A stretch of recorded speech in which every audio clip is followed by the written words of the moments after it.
Hope you had a good weekend too, Ori. Glad to see you back in the chat. DJ, glad to see you in here. Hopefully we'll have a good stream for y'all. Drop some knowledge, teach y'all some stuff, have some good insights, and entertain y'all. So thank y'all for being in the building.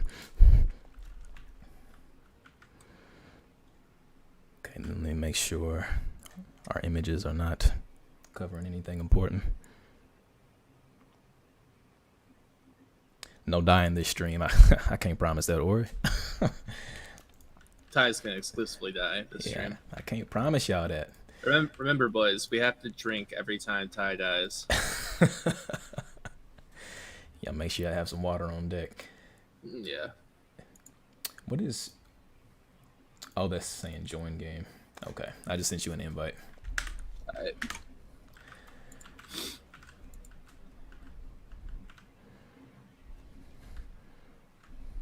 Hi, Nick. Welcome to the stream. Of course, Nick. Yeah, welcome to the stream, my man. Glad to have you in here. What's that? My tip screen just says pipe bomb. All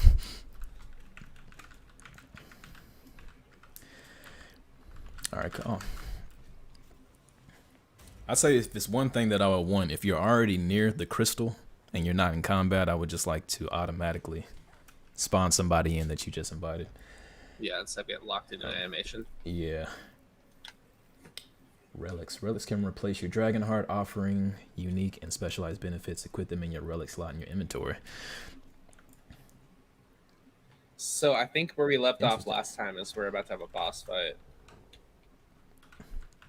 Yeah, so last time we had just seen the fake goddess. We talked to her. She said that we need to go hunt down the Nightcrawler? I think it was either Nightcrawler or Nightweaver. Nightweaver, that's what it was. Okay.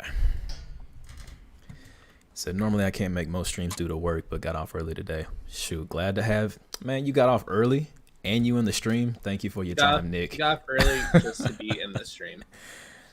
That's awesome, man. What is the cocktail Sunday, though? Oh, that's what I want to know.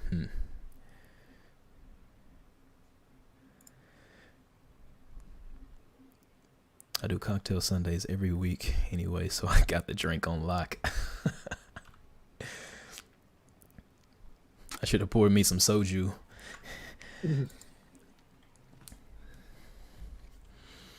Yeah, it looks like my Chipotle is going to be here in the next couple of minutes, too. So let's just get a little bit in, and then I'll, step away for a second, pick up my food. Well, actually, let's wait 5 more minutes. Let me answer this question for Khalil, and then we can get going. That sound good? Yeah, I mean... All right, cool. We can stop at any point. I'm still waiting for my food to show up. All right, cool. So Khalil said, I already know you talked about combat design, and I'm going to be starting a game that's centered on combat and exploration. How do you think I should prioritize building out the basis of combat? Let's see. That is a very loaded question, my friend. So what comes to mind first when I want to build something out is what type of gameplay do I want to make? Is it going to be top down? Is it going to be third person shooter? Is it going to be first person shooter? And what type of player fantasy are you trying to create within the game? So is it going to be army based? Is it going to be kung fu? Is it going to be a simulation game where you're managing real time strategy? What is it going to be? And then after you get that solved, and you kind of nail down what you want, then think about the player fantasy. So think about your favorite games within that genre that you're trying to create, and then take inspiration from different games. So just say, hey, I like this game. I want to take this mechanic or this premise of this game, and then I want to make a spin on it. At this point, nothing is a new idea pretty much. So you're just drawing inspiration from other games. So one thing that you need to consider is how fast do you want your combat to be? Do you want it to be real time, like Dark Souls, where you have to dodge bosses and enemies? Or is it going to be tactical? Do you take turns? What is the combat element going to look like? And then also, with that being said, if it is going to be something of a third person shooter or a first person shooter, you have to think about how you actually want to interact with the environment, because the environment can really like boost gameplay, or it can set it back. So if you have a first person shooter, let's talk about Dying Light, you can interact with a lot of the environment by doing parkour. How much parkour do you want in your game? How much interactivity do you want with the environment? Because that's going to get increasingly more complex the more interactions that you want with the environment. So I would think about what type of combat that you want. What style of combat do you want? Do you want it to be casual or hardcore? What is the environment going to be like? Do you want minimum interactivity with the environment, or do you want a lot? And then just focus on making one thing. You have the player fantasy in mind. You have the games that you want to draw inspiration from. What is going to be the one mechanic or system that your game is going to be known for? And I think a common pitfall is to think of, hey, I want to do this, I want to do that, I want to do this, I want to do this, I want to do this. And you're taking all of these favorite elements from your games, but that's actually going to cause feature creep, and you're never going to release the game because you have too much to manage. So focus on one thing and one thing only, and then try to drive that mechanic into the ground, break it, have people test it, get feedback on it, and then once you get that mechanic to a good space, then start building out from there. But focus in the beginning on what you want, so that way you don't plug time into things that you don't even need to be worried about in the first place. Hope that helps. Yeah. Kind of going off what Ty said, if you think about it, like a lot of these features that really kind of overwhelm a lot of games these days are things that get brought into later in development. What you kind of need to do if you want to start doing a game like that is to kind of choose like the basic like gameplay loop and mechanic, and just kind of get really good at that. And then if you're going to end up doing something like crowdsourcing, crowdfunding, anything like that, you can always say, we want to do this, but we want to hit a certain goal if we want to start to implement something like that. That way you at least kind of have the core foundation of the game, and then you want to be able to once you have like people interested, they're like already chomping at the bit, they want more of this game, then you can start bringing out more of these ideas that you have for it. And people will fund and push towards goals for you to get to that like idea if they like it enough. And then that's where you really start to shine and really start to what's the word, where you can really start to experiment and play with a lot of these ideas. I apologize if I'm a little kind of exhausted today. I did like a troop with the 501st earlier today, so I'm a little tired, but I'm here. We're gonna play some cool games. We're gonna have fun. Man, just brushed past that like that's not a grand achievement. So if y'all don't know, Harvey is a really, really big Star Wars fan. He knows all the lore, and he is super into it. Very knowledgeable man when it comes to just like knowing the lore and actually creating his own lore. So what he did recently is he got accepted into the 501st, which is a big group for Star Wars. And then I got the flag behind me. Okay, yeah. So 2 years of hard work. He made his own armor for the 501st, a stormtrooper. It looks badass. You can see the helmet that he's pointing at right now. Yeah, and my clone trooper. Yeah, he worked really hard on that. Super knowledgeable. He's really into it. So big Star Wars fan, and he knows the stuff when it comes to narrative writing. Yeah, and today we did this event in Pasadena called Brickfest. It's like this big like Lego convention. So it was really cool. Just I pretty much stood there. But I couldn't even walk around or do anything. I was just getting swarmed. Like little kids just kept running up and they're like, "I want to take a picture with you." I'm like, oh, okay. And then the dads would be like, can I get a picture too? And then they all just run up and start taking pictures together. It was awesome. But yeah, just being in being in that helmet when it's like super hot, it's not as fun as it sounds. Yeah, he'll wear it one day. Maybe not today though. I can't sit down in it. Oh, can you not? No. Like I could probably do like chest plate, maybe like shoulder bells and stuff, but like even then, like there's no way this like chair that I have is gonna be able to like give me enough room, or I'm just gonna be stuck in it. Maybe I'll get a little bit further on my Mandalorian. Here, let me grab the helmet for that.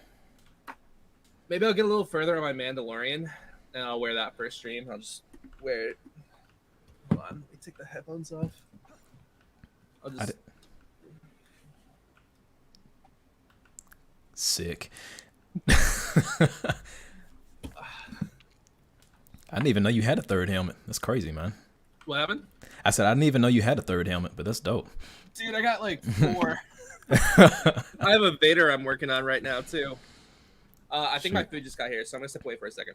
All right, cool. Then I'll answer their questions while you're gone. All right. So you said, Nick asked me what type of cocktail am I bringing along tonight? My cocktail is H2O. I just got water tonight. That's it. Stay hydrated. Okay, so it's a third person hack and slash. So actually, I would take notes on Remnant too.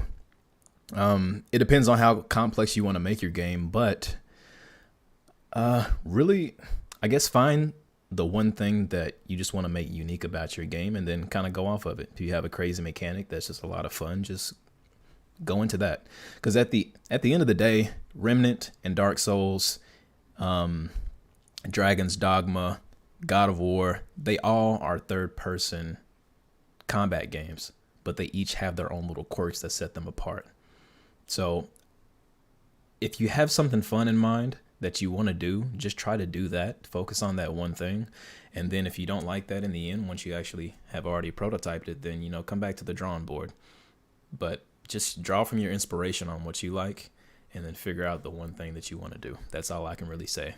It's really hard to make a game and kind of tell you what to do because I'm not on your game team and I'm not for sure your gaming history. I don't know what inspires you. So just take a notebook, sit down, and then just brainstorm some cool ideas and then narrow those ideas down to like 3 and then focus on those 3.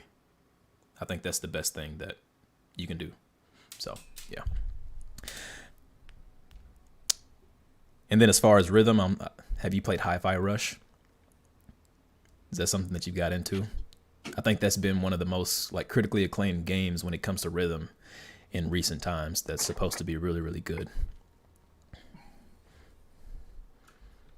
Alrighty. Don't mind me, guys. Just starting. All right, cool. I'm ready when you are, Doc. Cool. Let me just tab out.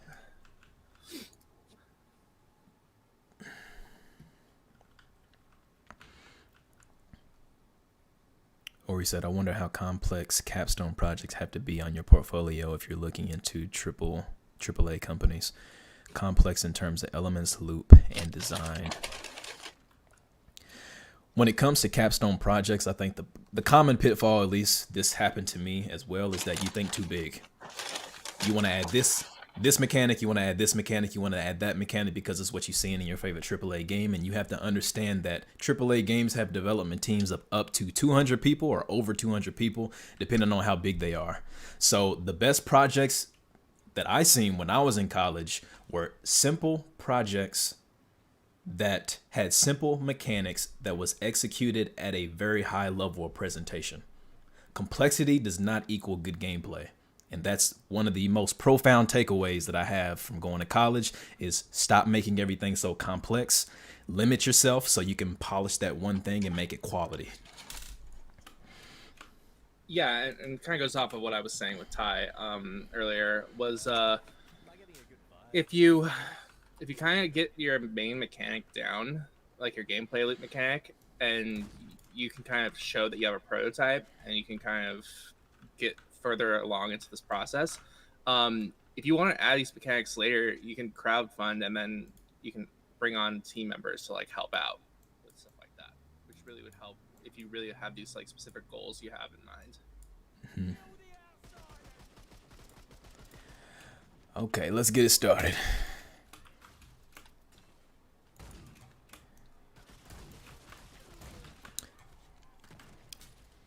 And then y'all let me know if my volume's too low, if my voice is too high, Harvey's voice is too high. Just let me know.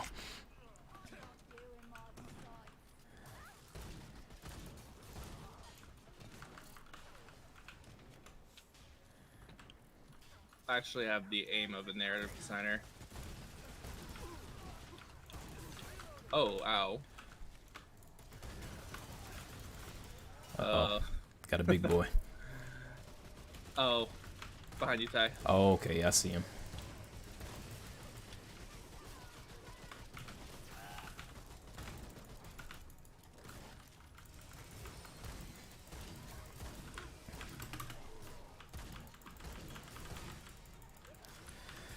Oh. Okay, my game is lagging a little bit, so I'm gonna have to clear out some programs after this. I think I got like 50,000 programs open in the background. Are you able to still read the chat? Okay, he said game is a little bit low. Yeah, I am. I'm reading the chat through Streamlabs. Okay, gotcha. Yeah. Okay, sound effects. Let's boost that up right quick. Okay. So I boosted it up. Let me know if the game sound is a little bit too low still next time we get into combat, and then I'll crank that up a little bit more. Man, why does Chipotle chips always stay stale?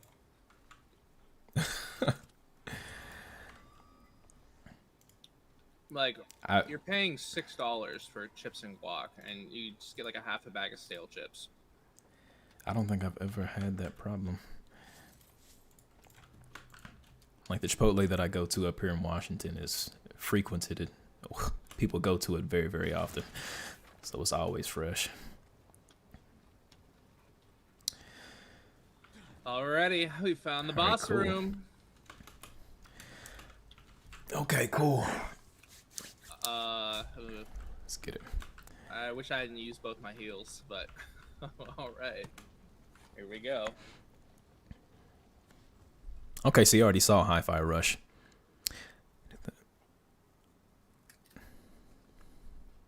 Yet it's okay to take inspiration from another game style, Khalil. Just find that one element that kind of makes it different from what they're already doing, and then you'll be fine. Oh wait, we already have a checkpoint? Is this another one? Huh.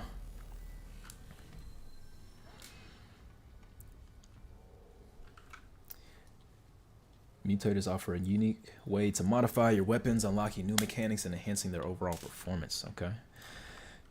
Mutators can be upgraded by Dwell in Ward 13. That's good to know.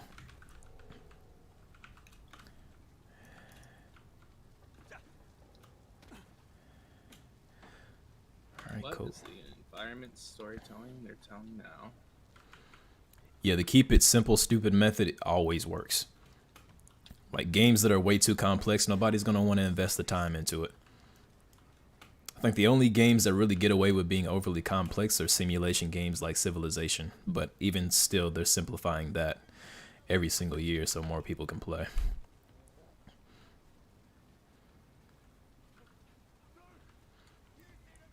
But I would say if you want to get into a AAA company... Oh, shit. What's that? Where you at? Look through the gate. There's a guy dangling. Oh, damn. You can't shoot him. There's still a story happening here. Incoming. Wait, so we'll probably be able to get over there, won't we? Oh, wait, can we get over there from this way? Oh, no, we can't. So I'm guessing we get over there some other way.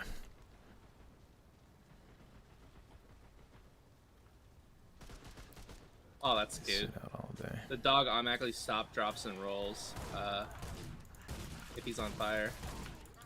Oh, that's cool. Oh, you just get on fire if they touch you. Oh. Oh, whew. Okay. I like that design.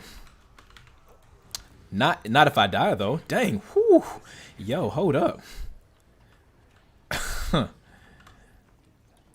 You got it. Big bad come down there. You got to heal up and running? Actually, I'm good. I'm good.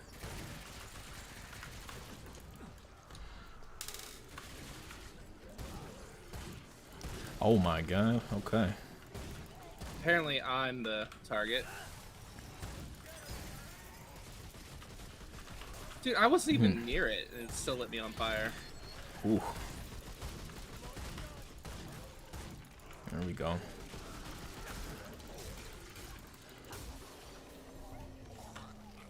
Good stuff. Nice. So how do you feel about the Marvel Avengers game? I have not played it. Probably will never play it. That's not my cup of tea. So yeah, Harvey, speak on that because I've been out I of didn't Marvel get for years now. I didn't get super deep into it, but it was fun for when I played it. It's not. I love Marvel, but it's not really my type of game. A lot of it felt like it was on rails, um, which I mean, that has its kind of place. Like there's times in the new Jedi Survivor game that it feels like it's on rails, but there's also like a balance between like being on rails and uh and having like challenge elements. Like it'd be like Is all right, we're being surrounded. it nothing up here? Hold on. No, it's all in here. Okay.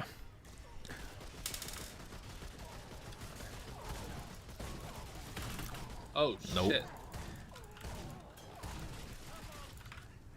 Uh-oh. Okay. Hold on now. We're good. Damn it. Oh, these things are brutal. Ah. I think my dog can get you. Let me see. Where's he at? If he's not down too. Yeah, do y'all have any more game design questions? Game development questions? Yeah, well, Ty's a little preoccupied. Yeah, y'all told me don't die, so I'm not technically dead yet, so I'm doing a good job so far. Oh, that's the enemy from the trailer. Oh, no. Yo, that's insane. Those fire ones are pretty gnarly. Yeah, we weren't ready for that at all. I'm gonna see if I can lower my settings a little bit. Or maybe I don't even have to record. Maybe if I stop recording. Okay, yeah, it's a little bit. I think YouTube already does a good job at saving the footage. So I can just download it from there if I need it.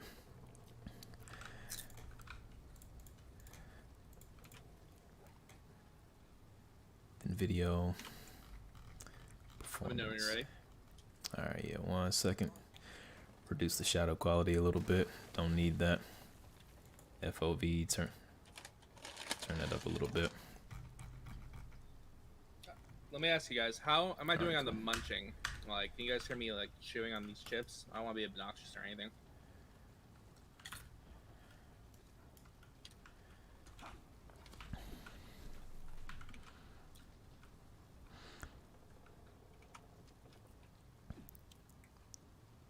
So when designing a,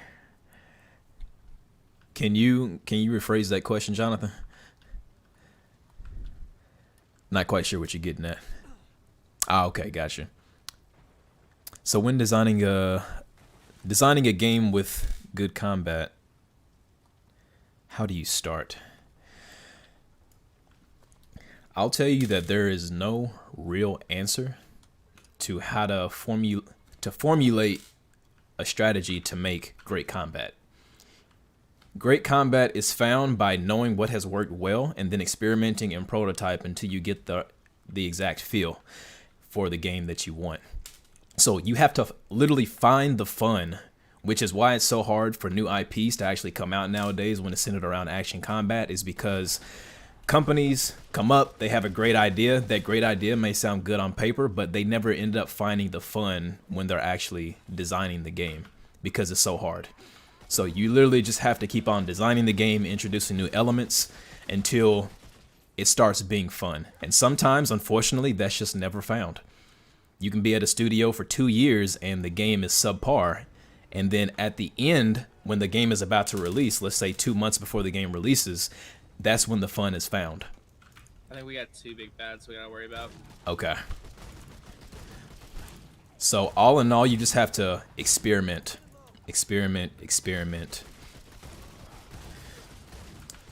But like I was saying last stream, is that for good combat, you need animations, you need mechanics that feel good to use, systems that feel good to level up and invest into. And so there's a lot of elements that you need in place for combat to truly feel amazing. Executed. Oh my, did you fly? Was that you? Yeah. Okay. I literally got executed. Oof. Guessing your dog can get you up? Oh, there's a lot of enemies behind here No, like too. I'm dead. They didn't even give me a chance to get rid Oh, of okay, okay. This is a problem. This is a problem. Heal up, heal up. All right, we good. Thank you. I We appreciate it, DJ. we ain't going down. We not. We got it. We got it, chat. We got it. He ain't doing nothing.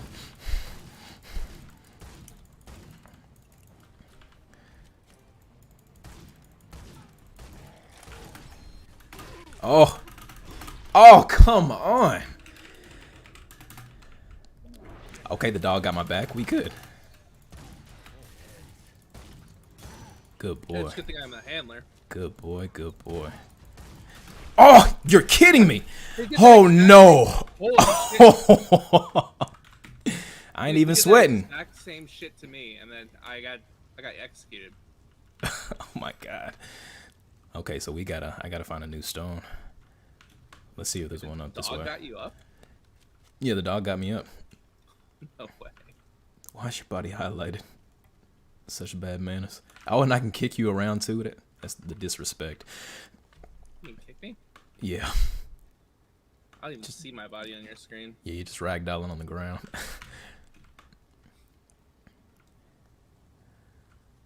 Okay, where does this go at? Okay.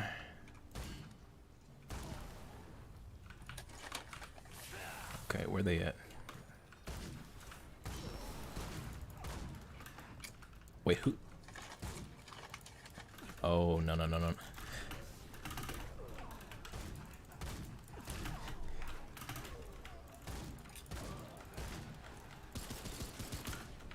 Nope. Okay, reload, reload.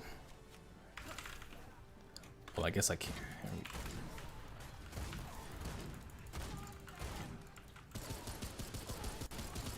Come on now.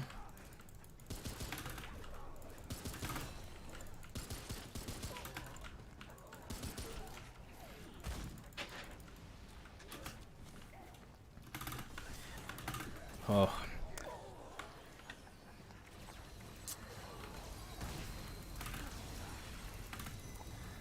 Oh, I'm out of ammo. God. Gotta go back up.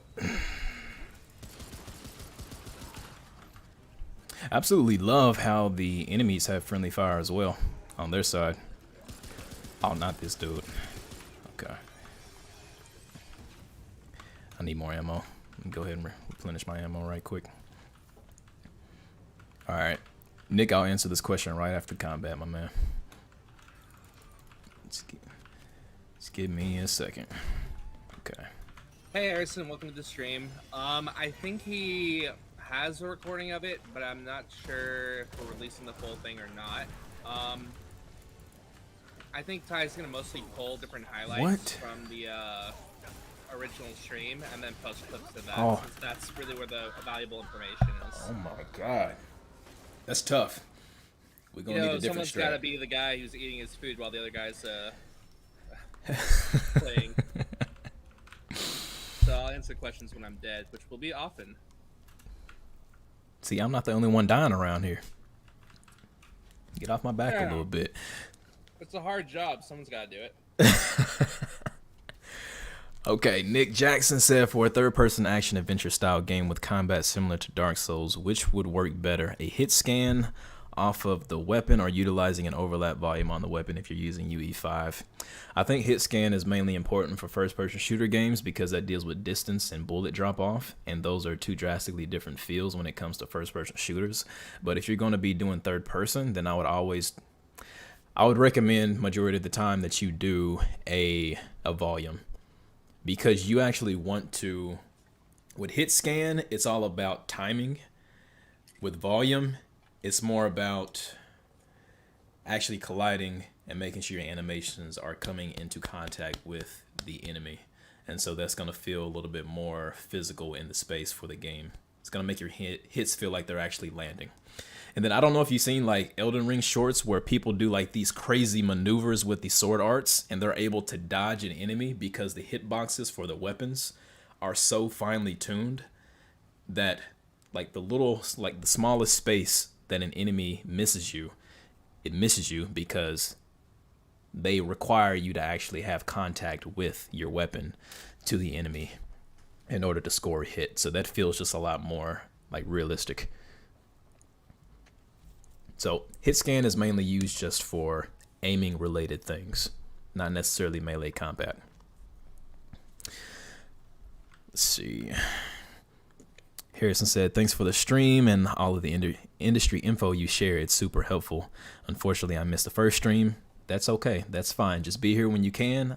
Your time is appreciated because you could be spending your time anywhere else, but you're here watching us play and getting feedback and answers to your questions. So thank you for just being here.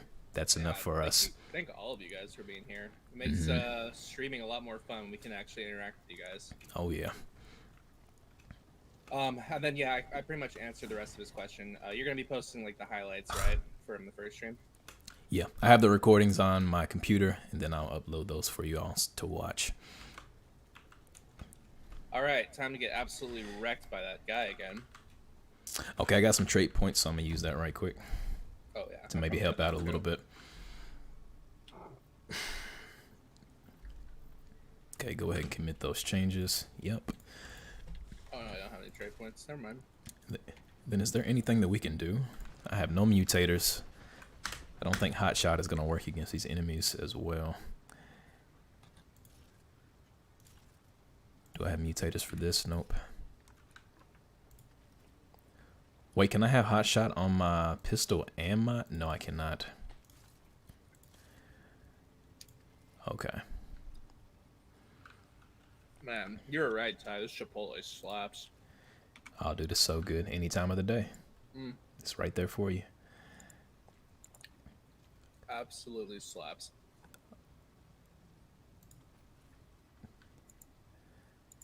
Okay, so this Elder Gear has a little bit more fire resistance, so I'm gonna put on this Elder Gear. Yeah, if you guys are ever interested in like connecting with either of us, and I'm assuming you are connected with Ty already, but if you're one of my followers and you want to connect with Ty, feel free to shoot either of us connections on LinkedIn. If you have any questions that we don't end up getting to or answering on stream, we're more than happy to talk with you guys a little bit more outside of it. For sure. There you go. Or we said the most important thing that has helped me this summer was getting better in jotting in a notebook. How to do stuff, ideas, etc. Yeah, man, like the notebook is the holy grail of trying to figure out what you want to do, what your limitations are, and just to let your creativity flow. Like there's so many emotions that you can put in a notebook about what you're passionate about, depending on whatever your project is. Like I just love being in the notebook, being able to draw and write at the same time. Because there's a certain disconnect between the keyboard and a note document. So having that pen to the pad really just immerses you in the experience of creation. Not to mention, it's a couple steps easier than writing it down on a computer. Because if you do it on a computer, you kind of have to open up a whole program. You have to wait for it to load. You have to do all these other things. But pen and paper, all you have to do is just open it up and you're there. Yeah, and there's so many distractions when you try to do stuff electronically. Yeah, literally. Interesting enough, Harvey, I just shot that guy and then he caught on fire. And you what? Like I shot the dude and then he caught on fire. I don't know if he has something in his hand that he consumes to light him on fire, or you exploded and he catches on fire. I think that's just the enemy. They're like suicide like igniters. All right, cool. Interesting design. Oh, big boy. Okay, let's just stay up here then. All right, let's cut him down. Cut him down quick.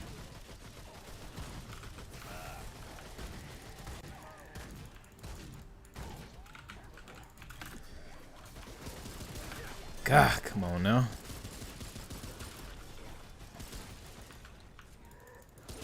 Actually, don't know how to deal with those fire dudes well enough. Oh, he's following you off.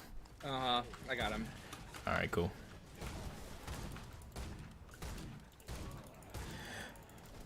Oh shit. Oh shit. All right, on my way. On my way. I'm good. I just got pinned. Okay. Dude, what are they doing with these characters? What do you mean? Oh, you're back over there? All right, hold on. I'm coming to you. Dude, he's like teleporting to me. All right, he's down. He's down. Cool. Clean. All right. I got you, What dog. is his hitbox? Yeah, that is kind of weird. Must be some network stuff. Harrison said, glad to be here. I've been following Tyvic for a while. I'm actually at work with you guys on my second monitor. Oh, dope. Watching while working. Thank you for being here, man. We are providing the much-needed distraction. Yeah. Yeah, hopefully you can get some work done watching this. All right, let me see. Okay.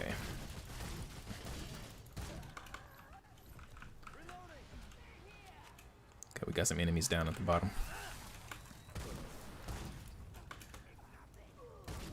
Cool.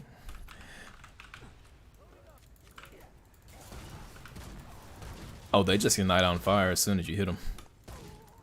Gotcha.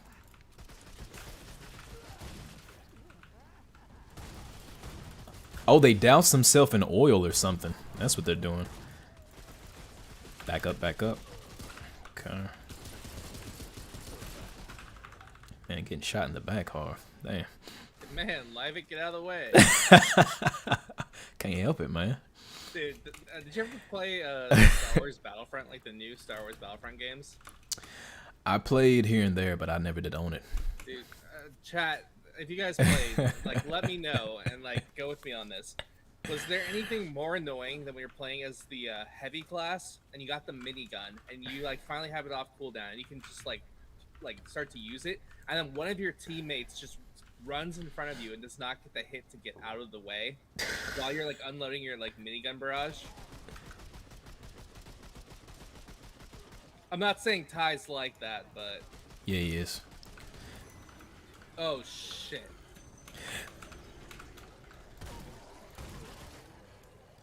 Alright, we got enough space.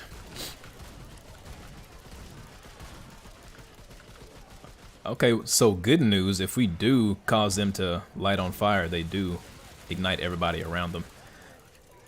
Oh shit, I'm out of ammo. There, I'll cover you. You should use your ammo boxes. Alright, cool. I don't have any more ammo boxes. We got a spellcaster up top, it seems like.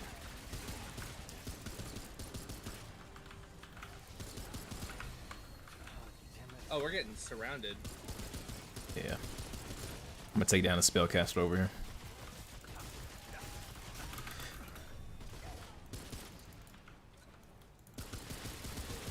Cool.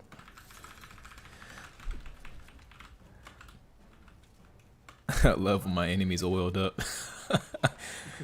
Greased up. Lubed. Getting lit up by Yo, Tyvic. man, just quit walking in front of me, man. You're asking for it.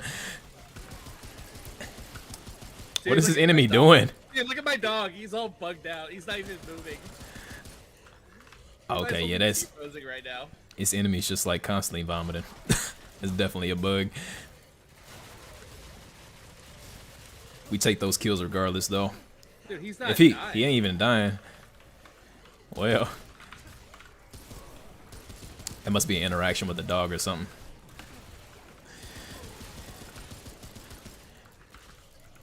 Nope, not doing it. All right, we good. Maybe it's a bug with my dog. This seems like the most likely case. All right, let me see. Sounds great. Thanks for the answer. I was just talking with my designer buddy about this. We were working on an undisclosed project and talking about different options for the combat system. Yeah, it's super hard, man. Like, trying to find great combat is a chore. It is a chore. Like, from the outside looking in, like, game development looks really, really fun, but it's also really, really stressful because you don't have a blueprint for what makes a great game. You just have to find it along the way. There's no golden marker of we'll find the fun in 3 months or, 6 months, a year, 2 years, 3 years. Like, sometimes you just don't find the thing that makes a game great, and that's like risking years and time on something that may not work out in the end. So That's why a lot of devs like fail. It's only a small percentage of devs actually make a lucrative career out of making their own games, but very rewarding all the same. All right, my dog's just gonna get left behind. Yeah, let's see if we can just continue. Then when working with fellow animators, what is the experience like for implementing elements into the game engine?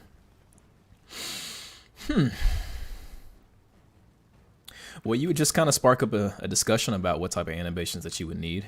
And then if you're in a AAA studio or you have access to mocap, then, me as a combat designer would go to an animator and say, hey, let's think of what this is going to be.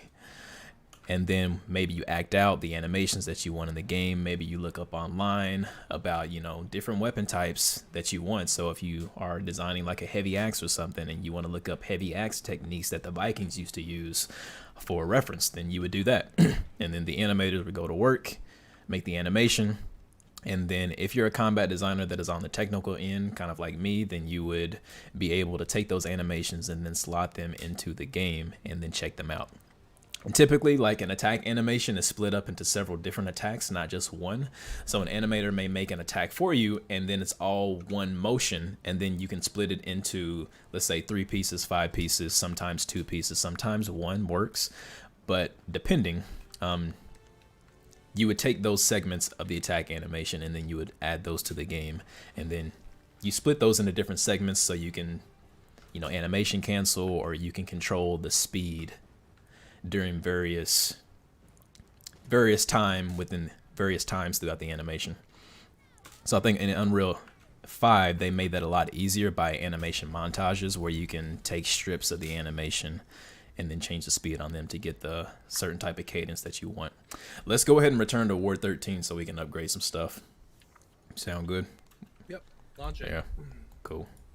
Fast travel. Yep. Because I'm pretty sure our weapons are failing us at this point because we haven't upgraded a damn thing yet. So let's do that.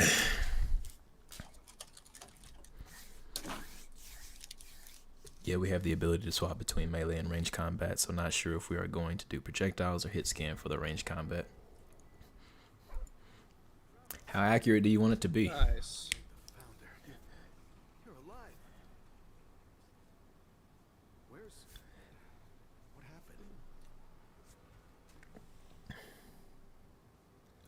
A lot. I barely understand half of it. But Ford did activate the stone here. I'm gonna tell him that Ford activated the stone here. All right. It's cool though, because I think they that bug you were talking about last week when I had the dialogue options but you couldn't see it. It's now showing on my side. It's now showing on your side? Mm-hmm. Oh, dope. So you're just waiting for me to carry the conversation along? Is that what's happening? Yeah, pretty much. Okay, gotcha. So yeah, Clementine showed up, and then something in the stone took her. What? Clementine? Where is she? Is she okay? Yeah, I don't know if she's okay, man. We've been looking for her, though. I think she might be dead, but... She means a lot. To all of us. We gotta find her. I'll get everybody together. If she went through the World Stone, she could be anywhere. She could be dead. She could, but man, my man, don't worry. We got this. No, I mean she could be anywhere. Do you understand? Like there's entire other worlds out there. No shit. I'll tell him to... Oh, what the hell am I doing? I don't know what's out there any more than you do. I'd be putting the whole town at risk. Clem wouldn't want that. Hell, it's a miracle you came back. No, we gotta trust you on this, like you said. Thank you. Is that all right? Yeah, I told you, don't worry. We'll find her, man. We good. Yeah, we got it. They should have any supplies you need. You know, Ford used to tell me, old Commander Ford, not the founder, that... Kyle Robinson, welcome to the chat. Glad to have you here, my man. I'm going to read your comment in a little bit, but I see your name. I thought she was just taking a dig at her grandfather for leaving all the time. I think I'm starting to understand her better now. All right, we should get moving. The people want to see more combat. Mm-hmm. Kyle said, I know, "Here, man. I think they want to see some more lore." Yeah, I'm even interested in hearing more lore, and you know more about the lore than I do. I think one of the reasons I love playing this game with you is because you know the lore. The lore in this game is very spotty when it comes to what's going on, so you can connect the pieces. Well, yeah. Um, it's interesting because the first game was a little over the place, like Thank you all for over being the here, place. Harrison. Glad to have you in the So building. Looking forward to seeing you it's back. cool to kind of like fill in the blanks yourself too, like with what they're trying to do. Yeah, and then you have the most knowledge about what's going on, so you're just really good at filling in the blanks in general when it comes to narrative. So I'll give you that. Man, over here, trying to make me feel good. Man, I gotta gas you up, man. All right. Kyle said, here to support. Ty, you're always doing great things. Thank you. I try to help out, my man. For the students who are looking to get into contact with someone, who can guide them? What would you recommend doing to connect with them? How do I answer this question? Not everybody is going to guide you when you reach out on LinkedIn. That's why I always advocate for you sending a message to around 10 people, because maybe only one or two is going to get back to you. And out of the few people that you do connect with, only so many are going to actually give you, I guess, a short form of mentorship. So some of them will give you vague, like, yeah, make sure you work on your portfolio, make sure you do this, make sure you work on this skill set, but they're not going to give you the meat and potatoes of what that actually means. So I think one of the reasons why people gravitate towards me is because I try to give as much in-depth information as I can. I don't want to tell you what to do with your life and how you should structure it, but I do want to give you enough information to where you can make your own decisions or feel comfortable doing so.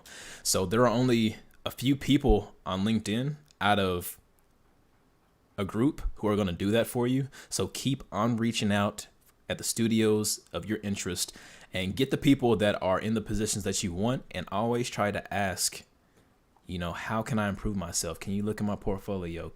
Is my skill set good enough? If I were to submit my application for your team, if you're talking to a lead or somebody on like a specific team, like combat. So let's take me, for example. People are like, how can I up my combat design skills to potentially work at Sucker Punch one day? Those are actually really good questions, because every studio has a different thing that they look for within a candidate. And I can give you more catered information because you're talking about joining my studio. So, be straight to the point is what I always say. Be cordial. Don't be like, take. Mm-hmm. Be cordial, understand, or get them to know that, hey, I respect your time, but I want some information. Can you supply that? And then most people are happy to do so once you find the right person who is willing to share that knowledge. But asking is a first step. But go ahead, Harvey. Yeah. Also, be smart with your opening line. Because I can't tell you how many like messages I've gotten out there that have been like very like brash opening lines, and I'm like, that's a hell of a way to start a conversation. So I don't want to say it's almost like a dating app, but you are trying to like cold call someone essentially and say, hey, can you help me out with this? And also, like, it doesn't hurt to just be like, hey, my name is X, Y, and Z. That's terrible. Hi, my name is Harvey. I'm really interested in narrative. Your guys' game, I don't know, Ghost of Tsushima has just such a great way of telling stories. I'm very excited to see what else you guys have in store.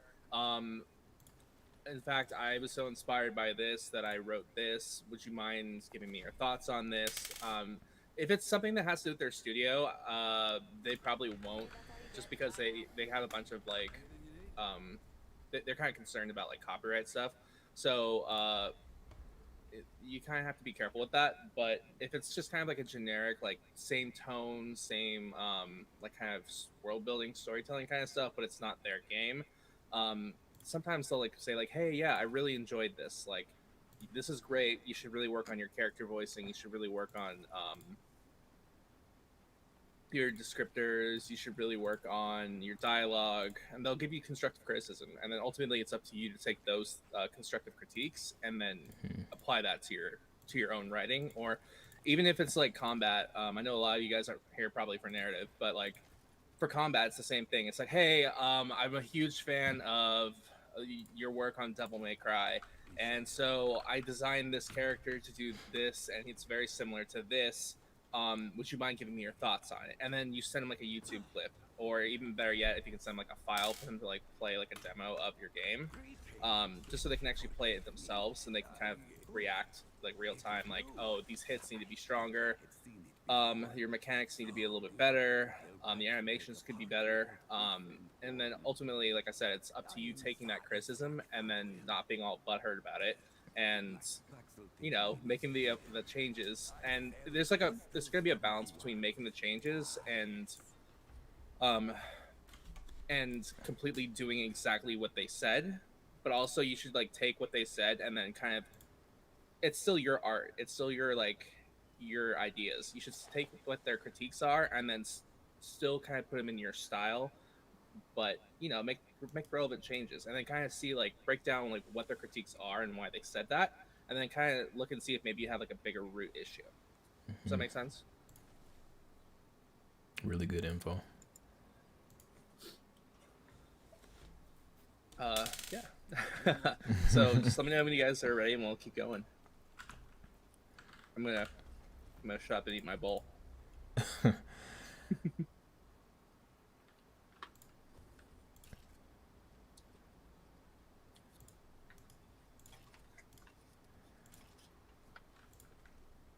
Scrap shot, nice. I automatically went to that.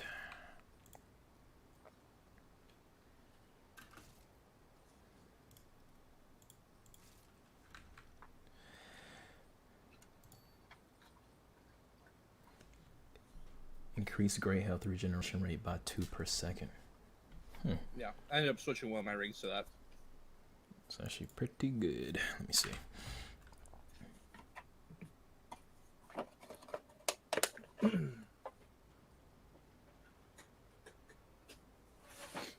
Okay, I'm gonna replace my timekeeper's jewel. Yeah, exactly, Nick. So it's easier to get someone to kind of help you out. What's up, Tukey? Hey, it's a lot easier to get someone to kind of look at your stuff if you kind of develop a relationship and a conversation. The number one thing you could do is reach out to someone and say, hey, can I pick your brain about this? And then kind of demonstrate that you know a little bit more, so it kind of builds up a rapport with them, like, oh yeah, this guy has a genuine interest in this too. Like, I'd be willing to help him out. Yeah. I don't know if you saw it, Ty, but Tukey's in the chat. Tooks, glad to have you in here, my dog.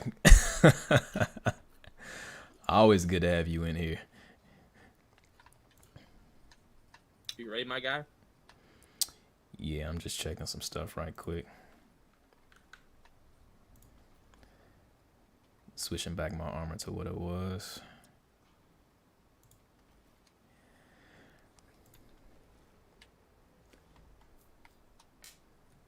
Okay, cool. Then I got a trait point. Put that in health because we don't need a lot of health this run. All right. And you made sure to upgrade your weapons and your sidearm, right? Mm-hmm. All right. And then I'm going to this guy to craft my weapon mod right quick, and I'll be ready. Or Ava. All right, let's see what you got. Voltaic Rondure. Yep. All right, cool. All right, I guess it auto-equipped that item to my or I'll equip the mod. Mm-hmm.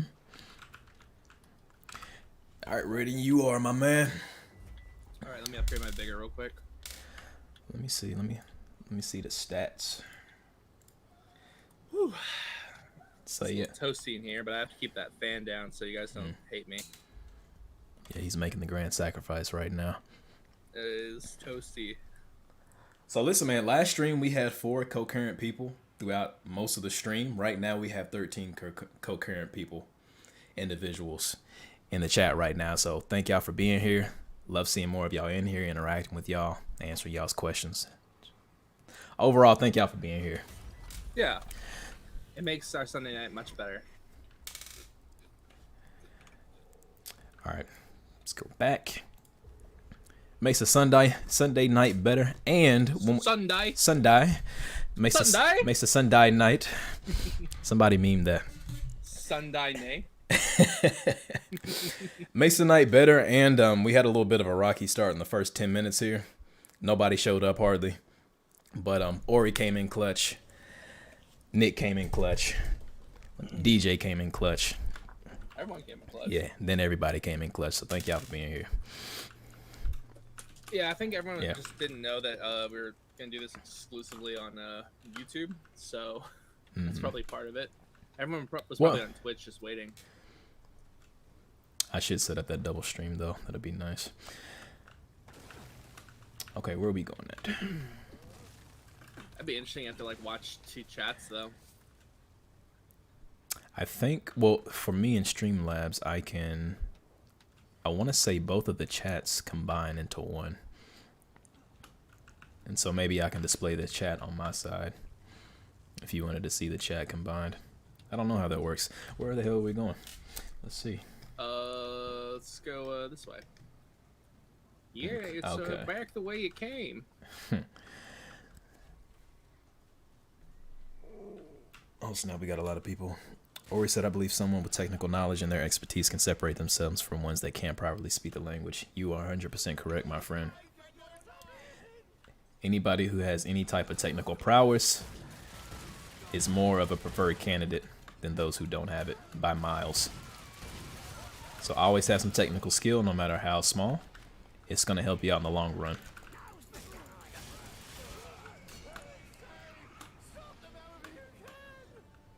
Ooh, looks like we have a boss fight over here soon. Uh-oh. I might be wrong. Oh, okay. Yeah, we're doing a lot more damage right now. I feel way more Dude, effective. this thing's not taking any damage. Yeah, I noticed that.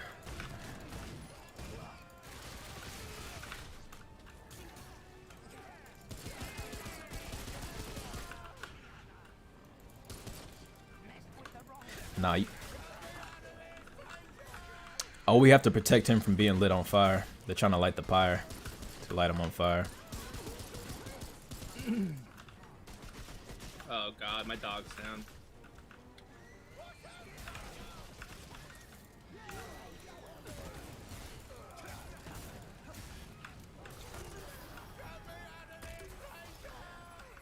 Oh, I can shoot multiple caltrops. That's sick. Oh, whoa, whoa, whoa. That's not great.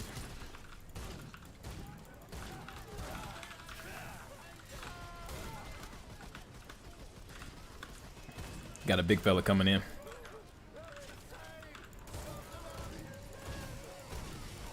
Ooh. Ah, come on now. I just want to say, the music in this is so good. Oh, it's fantastic. Probably could turn up the game a little bit more. Remnant 1 had a banger score. Quest complete. Shade skin. What is that?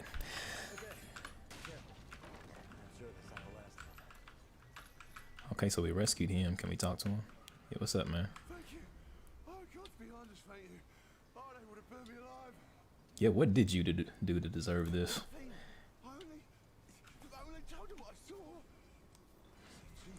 heard it, but that like nothing's wrong.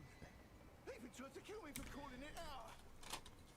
Okay, what exactly did you see? I see them everywhere. Not much bigger than a dren, but full of wings and teeth. They feed on the stranger. The others?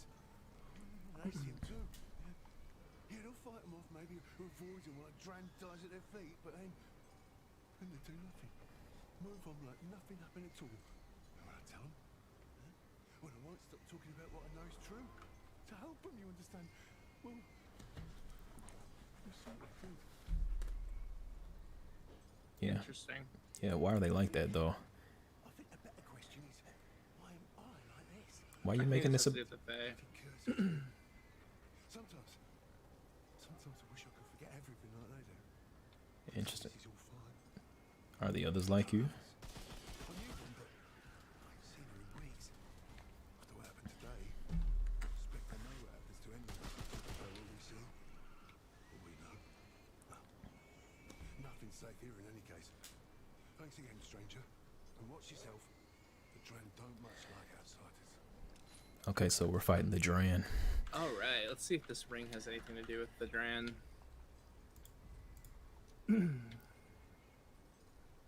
Oh wait, is that item we can equip? Yeah, it is. The Dran memento? Mm-hmm. That's a ring. It didn't pop up on mine. Oh, really? Is it autumn? Oh no, it did. Never mind. Okay. I was looking for a purple stone. All right, cool. Did you want to read the Hell description? yeah, I do. Fire it up. There must be magic in this ring, and you wear it, you swear you feel stronger, lighter, but imperceptibly so. It's almost like a belief in the ring carries as much weight as the ring itself. Interesting. They may not always look it, but the Dran can endure anything. In truth, they've already endured much more than most folk ever will. Not all, of course, not by any long shot, but not by a long shot, but most. Mm-hmm. Interesting. I don't think we really know what the Dran are yet. And Yeah. the ring doesn't really give you any hints, but it's I'm gonna see if there's any details in the ring that might. I wanna say that they're mutating into the. I don't know if they're Fae though, or those vampiric things with the wings, the colorful wings. Well, the design on the ring itself looks almost Celtic. It's very silver and green. It does, doesn't it? I guess we'll see. Okay, let's adhere to the chat for a second. Let me see. This is all true. I try to reach out to people who work at a studio that I'm thinking about applying, and I always reach out to 10 or so people there to ask about working there. Perfect. Keep on doing that. That's the way to do it. How they like it and all. Gotcha. Yeah, get to know them and make it a conversation versus just asking for them to look at my portfolio or resume. Now, that's kind of a double-edged sword because it depends on how much they have going on. At least for me, since I'm more out there in the social media realm of trying to, teach information, I don't have a lot of time to talk to every individual person that contacts me. But if you're contacting somebody that maybe doesn't have the social media presence that I do, then maybe they do have that time to further explain things, and make that a conversation. So that's a really good tip.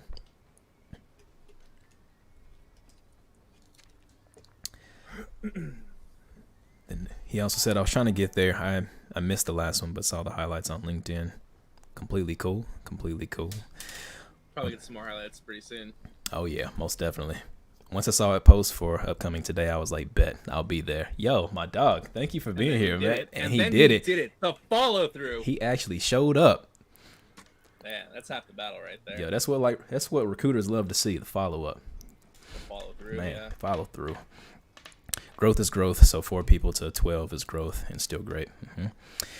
Ori's asked, any pitfalls that you're trying to overcome yourself, maybe putting too much time into executing a combat idea, being more efficient in a certain area.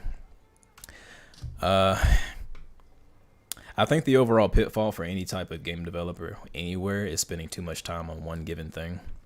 And then trying to discuss with other people that your idea or your mechanic that you want to do is actually worth the time spent. So game development has limited time, and you have to think about it this way. Anytime you spend on something throughout the day, I'm getting paid for the work that I do. So that is effectively like Sony is paying me to create ideas and to brainstorm, but I can't stay in that mode for too long because I have to execute on top of that to make sure that that execution and that brainstorming and that mechanic is actually going to be worthwhile in the end. So you have to think about it from a standpoint of it can get really, really expensive if you don't execute and prototype to try stuff out to see if it works. And then Nick said, don't get too attached to any one mechanic or idea. Facts. Everything has a possibility of being cut. Facts. So don't get too attached to something if it's not working. One thing I learned in school. That's a great thing to learn early on because that is so true. Absolutely. And what's cool is as long as you're not too attached to an idea, especially in like narrative, you can always slightly tweak it. And especially if there's like a new mechanic that like the team wants to implement, and you have to kind of find a way to explain that mechanic. Like that's where not being too sold on like a person. It's important to have those like 3 pillars that really make up the character, but like you can kind of tweak those a bit as long as like consistently between title and title they're the same. You should still be fine. Mm-hmm. But can we get Okay. out of this area because these squealing pig demons are like driving me insane. Yeah, I'm trying to figure out where to go by the map right now. It looks like we can go Well, we down. came in through that way, so we should go this way.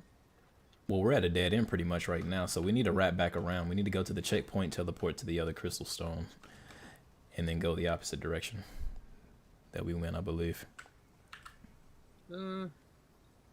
Because Sure. if you look on the map, there's nowhere we can go over here. At least I don't think so. Yeah, there is. Oh, yeah? If you double back, I wish you could ping on the mini-map. on the map, That would have been great. That would be But great. if you go back on the map, you can see there's like a whole unexplored red area. Yeah, that's the one that I'm talking about. Oh, so you're saying just fast travel? Yeah, but it's going to take the same amount of time for us to just walk back. So it's all good. But the chat doesn't care about that. They'd rather watch that than us fast travel. Yeah, that's true. We got more time for questions while we doing that, so ask away. Where's the questions at, y'all? Watch it. Here they come. Stop them. Oh. So I think if we melee them, Harv, then they don't explode. It's only if...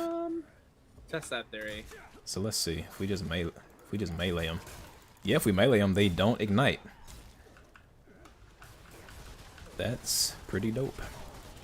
I like it. That's cool. Oh. Up. Got a big bad. Oh my god, it's that thing again.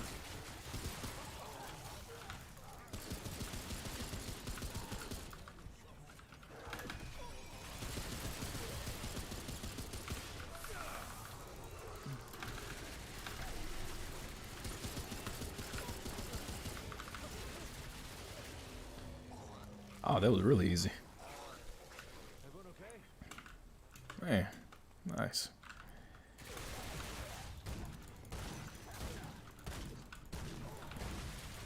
Yeah, that's the counter. If you melee them only, then they don't ignite. Damn. It's been a long day, y'all. Forgive me.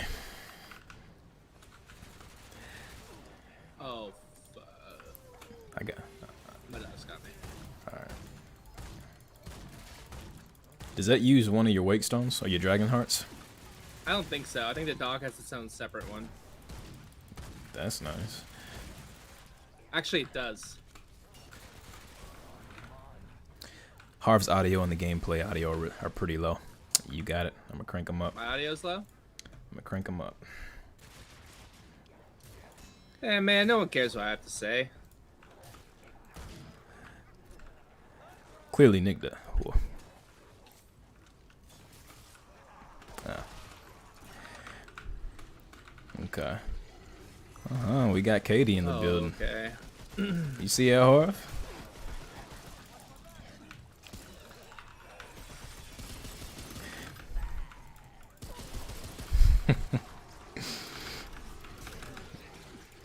Jeez, I'm getting melted. You got somebody behind you too. Got the cow traps out. You see who's in the chat, Harv? 1 sec. Alright. Hey, what's up, Katie? We got Mrs. Falseworth herself.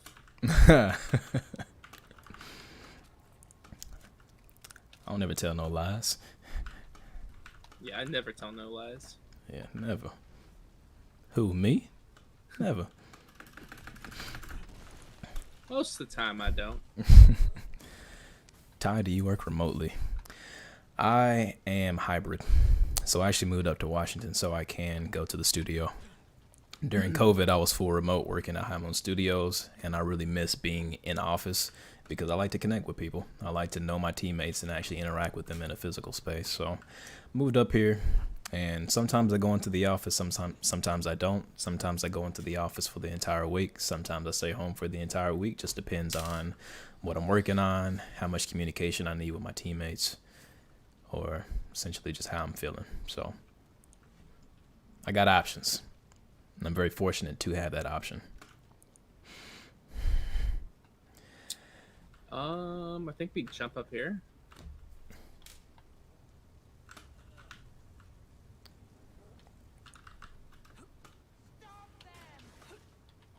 Oh, this is the place where I was trying to go and I got cornered.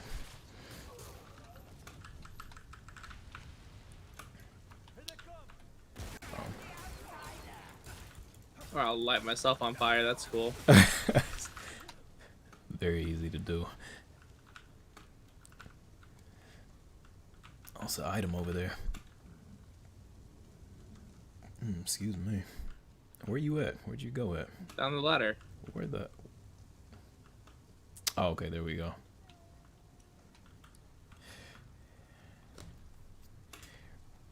Remember, you can slide down the ladder with the sprint button. Huh? You can slide down the ladder faster with the sprint button. I don't know if he was... I don't know if he was doing that or not. Damn.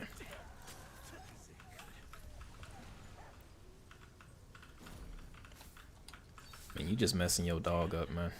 It's animal abuse. Call me Michael Vick. Oh, God, what the hell? I didn't even see that happen.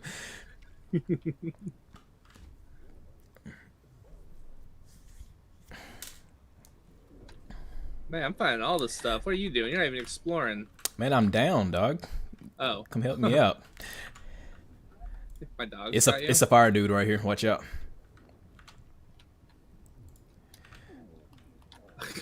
Oh, That's so stupid. I can't open the menu while I'm pick up.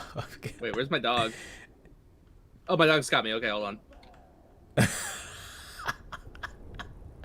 How the hell did you die? I like stepped. Oh, in he's the still fire. alive. He's still alive. Yo, make sure you heal up. Heal up. Oh, yeah, if I heal up, Use- I can't get you up. Ah. You had one job. I'm the one who dies, Harvey, not you. Oh, you up? Yeah. Ah, you let me My die. dog got me up. All right, I'll wait till the stone, I suppose. I'll consult the chat in the meantime.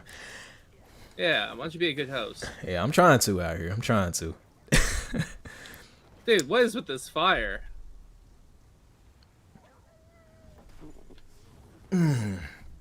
Jonathan asks, what are the pros and cons to you that come from working?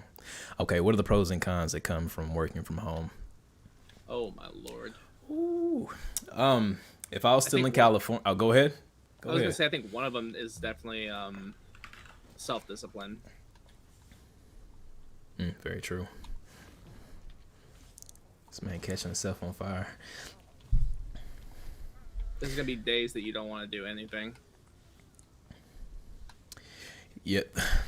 The pros of working from home is that you don't have to worry about a commute. Depending on where you're at, like when I was in California and I was working at Naughty Dog, I had to commute. If I did not wake up at 5 a.m. in the morning and go to my work building, and that took me about 30 minutes, if I went during regular traffic hours, it would take me almost an hour and a half to commute to work, and that's there and back. So working from home saves a lot of time. And then during your lunch period, if you have anything to do around the house or you need any errands to run, then you can do those things because you're not at your place of business. But one thing you have to understand is that another con, or a con to working from home, is that, like Harvey was saying, you have to have discipline. So what type of character are you going to be when nobody is watching? And it's extremely easy to feel discouraged or not want to do the work when you're working from home. So you have to have the discipline to push through the urge to get up and do other things because you're in your space. You're comfortable. You don't have a boundary between work and home. And that was one of the things that I learned when I started doing, work from home when I was at Hyman Studios, is that this whole setup right now is where I play. It's where I do my research. It's where I do my work. This is my battle station. And it is so hard to make a definite boundary between that when working from home. So working from home, you can easily flip the script and do the extreme is that you're just working all the time and you don't have any safe boundaries away from work. So I remember I would start work at like 8 a.m. in the morning, and then I wouldn't get off until 8 o'clock at night. And that was like for 5 days a week because I was really invested into what I was doing. So it's really easy if you let yourself to want to stop work a couple hours earlier. And it's also very easy to want to work more because you can and nobody's seeing you. So it's very much a balance.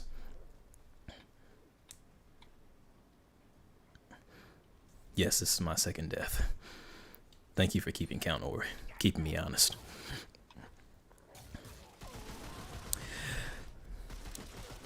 So on a portfolio, I've been told people don't like to read or look into great detail when they look at them. So how much information is too much information when trying to explain what you did? Keep it short, keep it simple. If my rule of thumb is that if whatever you're explaining on your resume isn't your cheerleader and it's not short and concise, you need to scrap it and rewrite it. Sometimes people like to explain exactly what they did. You don't need to do that. You need to tell what you did and then the results of that. Recruiters love seeing results. So you say, I worked on this system to speed up implementation time of animations by 70%. That's easily like, hey, this guy knows how to make faster animations. That's awesome. That's clear. That's concise. That's results. And then you don't have to explain yourself. You don't have to explain yourself so much. That's what your portfolio is for. Your portfolio is to really go into depth to explain yourself. Your resume is your cheerleader. That's the way that I would think about it. Cheerleaders don't have to know the intricate details of the game. They just know when the point is scored. That's what people care about. So your resume, have it be a cheerleader. Your portfolio, have that be the team that represents you. That's a solid analogy. I would also say one of the things that whenever I talk to like recruiters, the one thing they're always impressed about with like my stuff is the formatting. So whenever I submit like a like a narrative document or a script or anything like that, it really helps to know the program that they're looking for. Like you could just as easily do like a quick like screen capture of you playing the game that you're working on, and then submit that. Or you could kind of go a little more in depth and give it a little bit more, I guess, going the extra mile is what I'm trying to say. But I know specifically for scripts, one of the things that recruiters have like commended me for is that I use like industry standard programs to write in. And they'll have people who will submit stuff in just like Microsoft Word, and the formatting will be wrong. So one of the first things they'll look for is to see if you're doing it even correctly in the first place, because that'll just narrow down like half of like their candidates. So just kind of having an idea of what they're looking for and having an idea of what the industry standard is, and then showing that you can be proficient in that. Very true. Because remember, if you already know it, they don't have to teach you. Teaching people the tools of the trade takes time, investment, and energy. So if you already come to the table knowing what to do, you are of high commodity. Yeah, and if you can, the only thing that they should be teaching you is what their company expects and what the context is for what they're working on.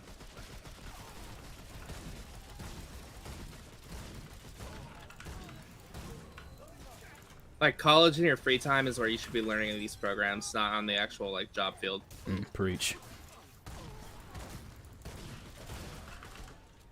And not everyone goes to college, but it's up to you to have, again, like Ty was saying about working from home, that's self-discipline to say, hey, I'm going to learn Unreal, I'm going to learn how to do level design in Unreal, or I'm going to learn how to do combat design in Unreal.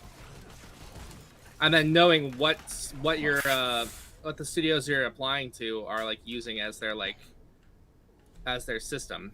I think what's cool about the video game industry is a lot of the industry that we're working in. Oh shit! Oh.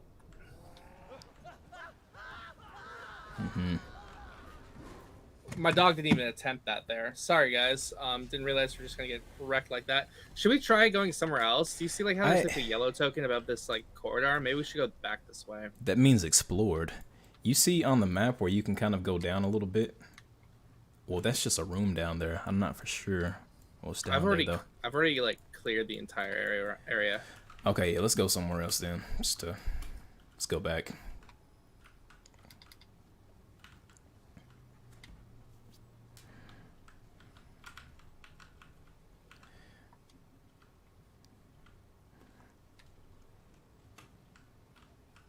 Yeah, so let's see. I think you've died twice, Harv. I've died 3 times.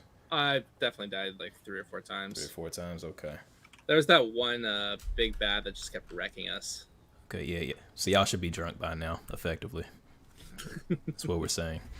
Oh, I didn't realize that was so dark. I'm sorry, guys. You can barely see me. Oh yeah, let me turn up the. I'm gonna turn up the game audio after we get out of this menu.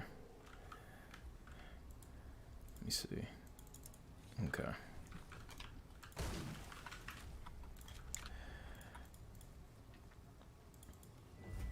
There we go.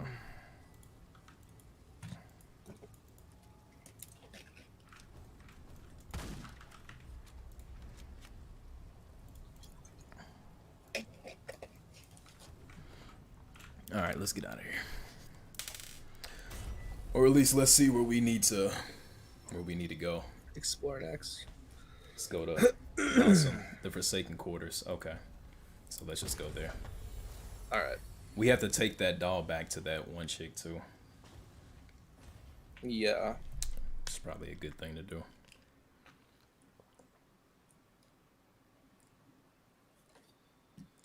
Whew. How are you guys doing? Is everyone still awake? Yeah, y'all kind of slowed down on the questions. We still got plenty of answers to give.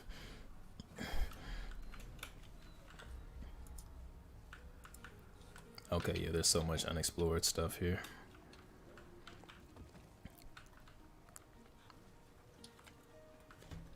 Drinking water. Love to hear it.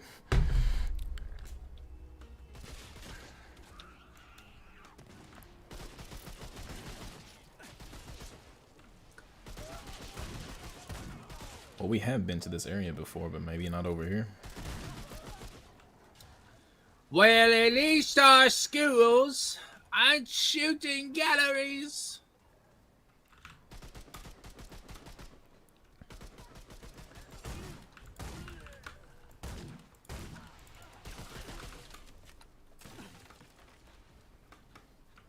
Oh yeah, in case y'all didn't know, Harvey does a little bit of voice acting as well. He can also sing really good. I used to be an actor through college, and then I kind of changed career paths.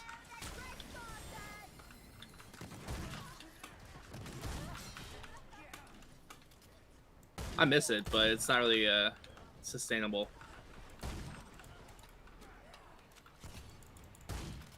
Then again, neither is working in the video game industry, unless you like get in with a good studio.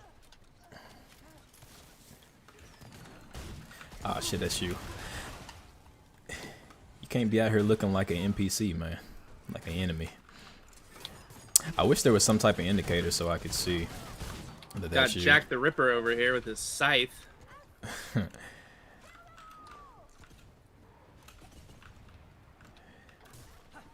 Where is everybody? There we go. Dude, what the hell?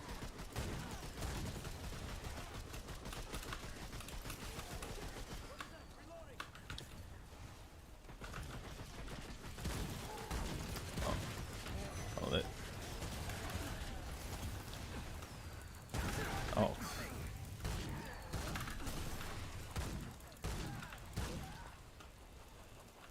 Oh, is that gonna explode?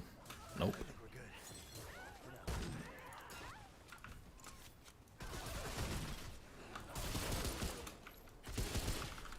So also you can kill that one. I guess they just walk around. Yeah, they're not even attacking us or anything. We're just needlessly murdering him. Yeah, I mean, animal abuse, man, I told you. Call me Michael Vick. I told you. Said Ori asked, "Are the other combat designers you work with?" Oh, Ori said, "Are there other combat designers you work with, or is it you doing it solo? If you work with others, how is the process?" Yeah, it's a relatively small team. I definitely don't do it alone. That is a very, very hard feat to do alone. Is combat design nearly impossible at a AAA scale. So, yeah, I do have a team. We each have different responsibilities that we do. And then, we can kind of come together and discuss and brainstorm on the overall makeup of combat as a whole. But we do cover different areas. And then, Ron, welcome to the building. Remember talking to you. Glad to have you here. He said, "Loved your breakdown vid on LinkedIn, Tyvic. Looking forward to the next one." Hey, I'm going to try to crank out a lot more this week for y'all. I'm glad that y'all like that. And then I like the engagement with the post and y'all thinking that that's valuable information. So I want to keep on giving y'all that information because y'all really liked it. Makes me happy to help y'all out. We got old Mother Hubbard over here. Oh, wow. Are you talking to her? I think she's shaking her mouth's sewn shut. Oh. She can't talk to us. Her mouth's literally sewn shut. Oh, wow. That's grim. This kid's blind. All the kids are blind. Can we go upstairs using this? Or does this lead anywhere? Okay. No, we can't. Yeah, all the kids are blind. She's mute. Dang. Is there anywhere else we can go?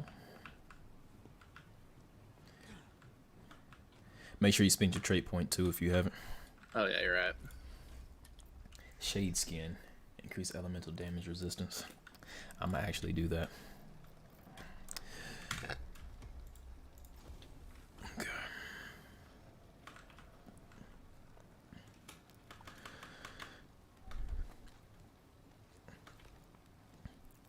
Jonathan asks, favorite part of working at your company? I will say this about Sucker Punch. They have a really fantastic culture. So great. When I first started the company, I was down in California, so I did work remote for about 2.5 months before I actually came up here to Washington.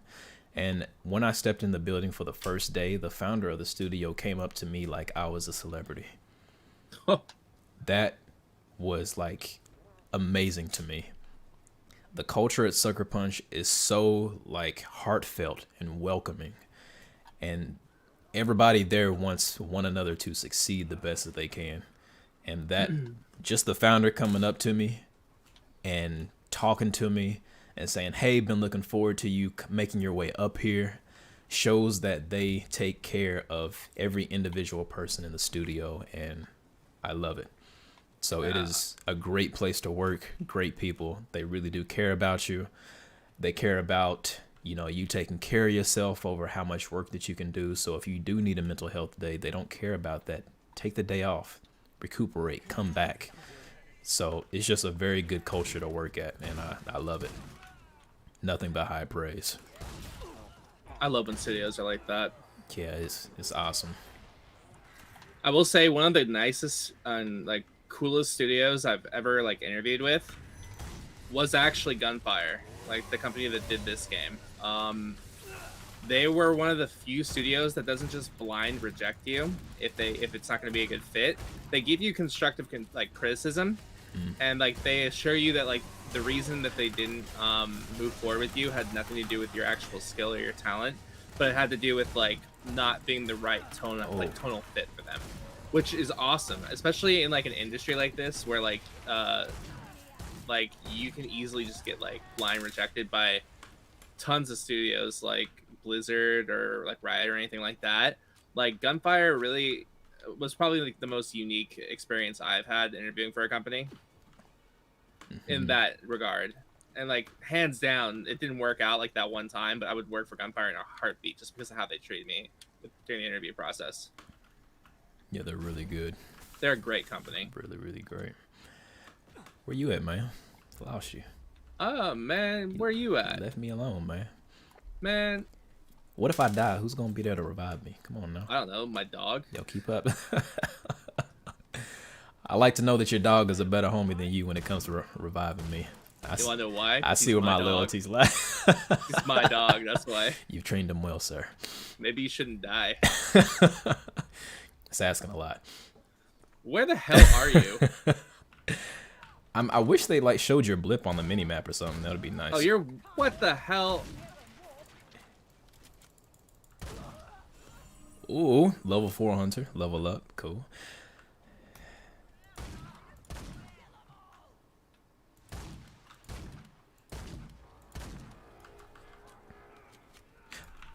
You can't be sneaking up on me like it.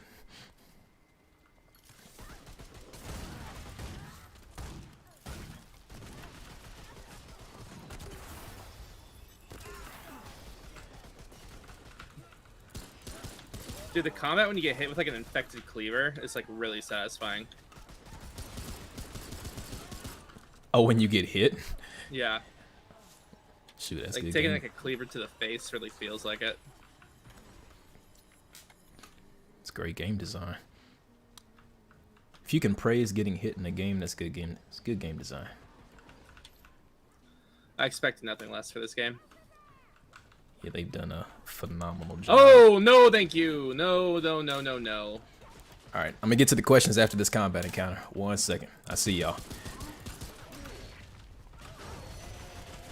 Oh.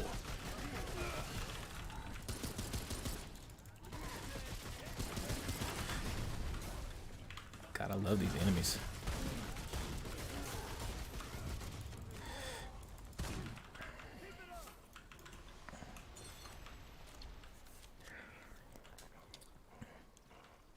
Does Sucker Punch have remote or is it on-site only? They have remote. They do promote, or they do prefer that you live near the office, but remote is not off the table. Now, what I will say is that I'm not a recruiter. I'm not going to talk like I am. So, that would be between you and the recruiter if you do get a chance to talk to them. I am not Sucker Punch's spokesperson, and I will never claim to be. Ooh, any foreign films I recommend watching? Did you get a chance to watch Seven Samurai? Like we talked about last week? No. Oh my God. Honestly, anything by Studio Ghibli, I also highly recommend. I love Princess Mononoke. It's one of my favorite films of all time. Absolutely fell in love with the world building that they did. In fact, whenever I go to Japan, I might go for Star Wars Celebration in about 2 years, or I might just go for the hell of it. But whenever I go to Japan, one of the things I want to do is I want to go to the island that the animators went to. The animators and the writers, I guess, because at Studio Ghibli they did things a little bit differently, where like they tend to like animate and then they start figuring out the story as it goes. But one of the places I want to go is the island off the coast of, I feel like it's off the coast of Okinawa, where they got inspiration for the Great Forest, and just kind of be there and just kind of like be in my thoughts, like write, spend like maybe an hour or two, just I don't know, hanging out and just experiencing that environment that inspired one of my favorite films. And yeah, Princess Mononoke, hands down, is a phenomenal film. Spirited Away. Let's see, Kiki's Delivery Service. A lot of these are very just like obviously simple kids films, but the animation's gorgeous. The writing is really great, especially for like Princess Mononoke. I highly recommend checking out those films, especially if you like animation. Also, I kind of have to catch up because Ty left me behind.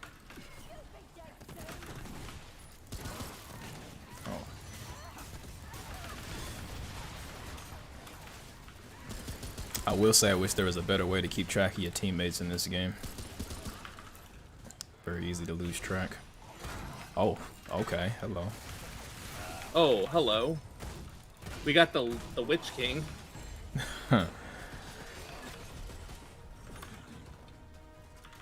The leader of the Nazgul himself.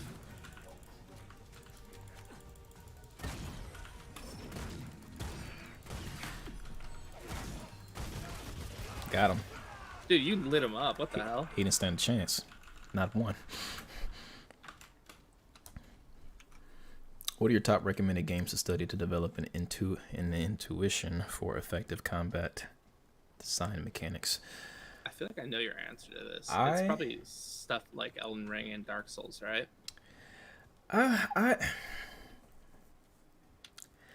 Also, I think we're supposed to go. I would say yes, Dark Souls, any type of Dark Soulsian game. Bloodborne is a great one as well. I really like Dragon's Dogma, though.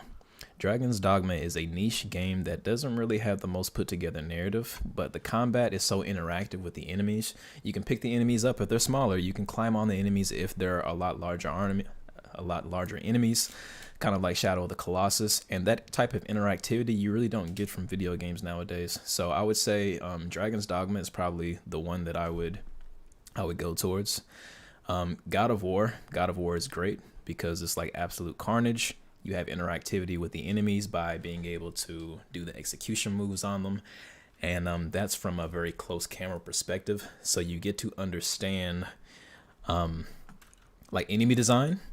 So like for God of War, I love God of War combat. I don't like that the range enemies attack you off screen because that doesn't seem really fun for me. But God of War, you can really learn enemy spacing within the player's camera frame, and then make sure that the enemies always stay within the camera frame as much as possible.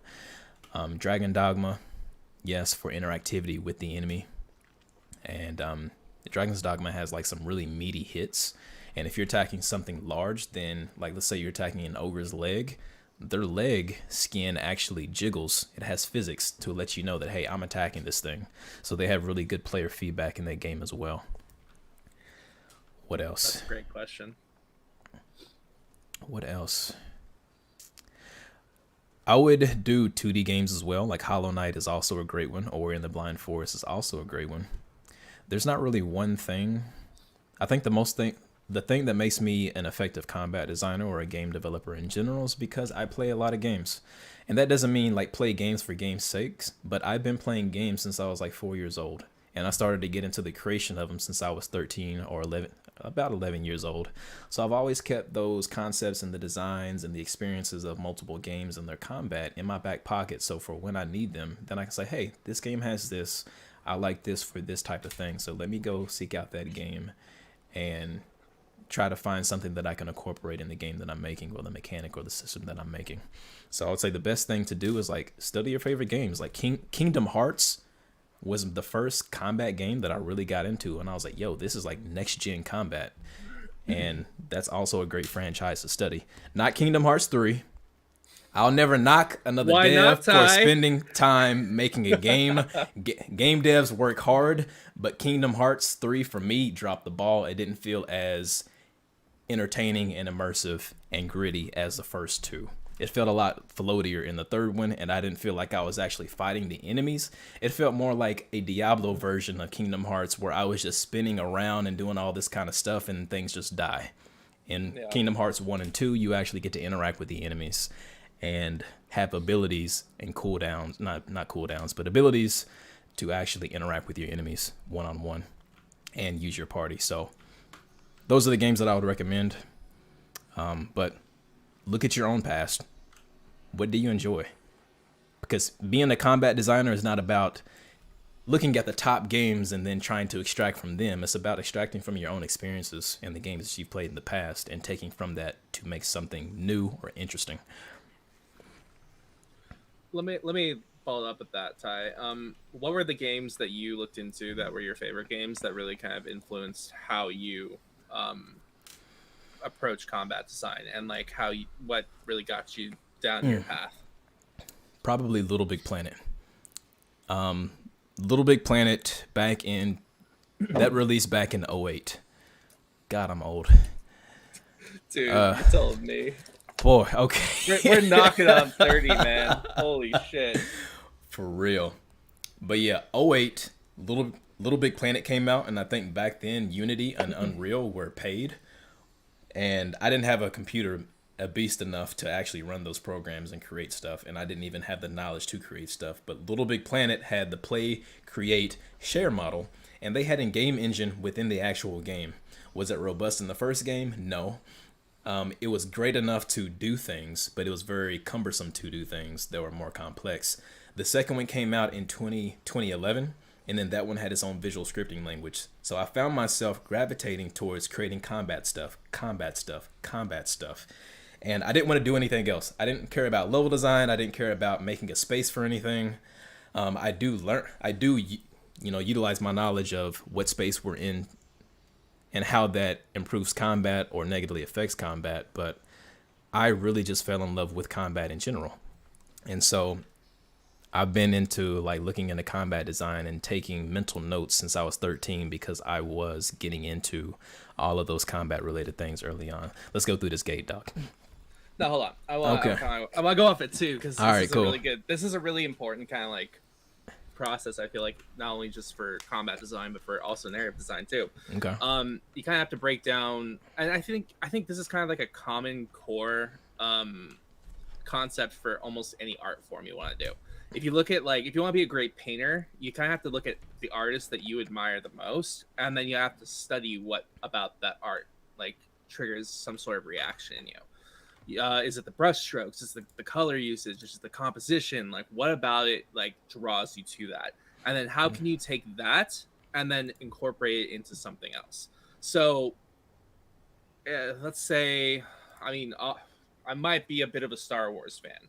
Like what about Star Wars like draws upon my heartstrings? Like what about that like inspires narrative in me? It's the world building. It's the classic hero's journey. It's the I don't know. It's someone looking at their life and wanting more than what they currently have, and then taking that step into that next world, and just like being able to like go on a journey they never expected before. And I think that's something that really kind of resonates with a lot of people, which is why Star Wars is like one of the biggest franchises in the world. Same thing with like I don't know Pokemon. Like Pokemon's so simplistic. Pokemon's one of my favorite like game franchises too. Like the story is very simple. Even like you're a kid, you're going on your first journey, and I mean there might be a common theme as to like what I like is that the escapism kind of aspect. But like you're a kid, you're going on your first journey. You're like, especially when you're younger, you kind of have that nostalgic like creative brain where you kind of like start filling in the gaps. Like, yeah, I'm going to this gym leader, and then Team Rocket's here. They're messing around. They're like bullying this guy, and they're cutting off all the slowpoke tails. Something simple like that. But then like in your mind, you're like going through these different steps to like, and it's just simple pixels. But the story really just kind of continuously drives that franchise. And like where Pokemon really, oh god, where they really plateaued on their game like narrative was I think Generation 4 and Generation 5, because Generation 4 really introduced the idea of Pokemon lore, because that was the generation we got Diamond, Pearl, Platinum, which had a lot to do with Giratina, Dialga Palkia, Arceus. There was a Pokemon god. It wasn't just Mewtwo, who was this genetic mutation that was created in a laboratory by scientists from Mew. Like we got this whole like we got a creator Pokemon. We got time, space, and then distortion. We got the trio that like saved the lake. Like we kind of start dabbling in that when you go to like Gold and Silver and Crystal, because you kind of get we got Ho-Oh, and Ho-Oh was this guardian spirit of this like one of the towers, and then like Lugia is the spirit of like the whirlpools and like the storm. Like you kind of start to like get little like just like taste of that, and then we go to like Ruby, Sapphire, and Emerald, and we got Groudon, he created the continents, and then we got Kyogre, who created like the oceans, and we got Rayquaza, who has to like step in and like stop them from like killing each other constantly.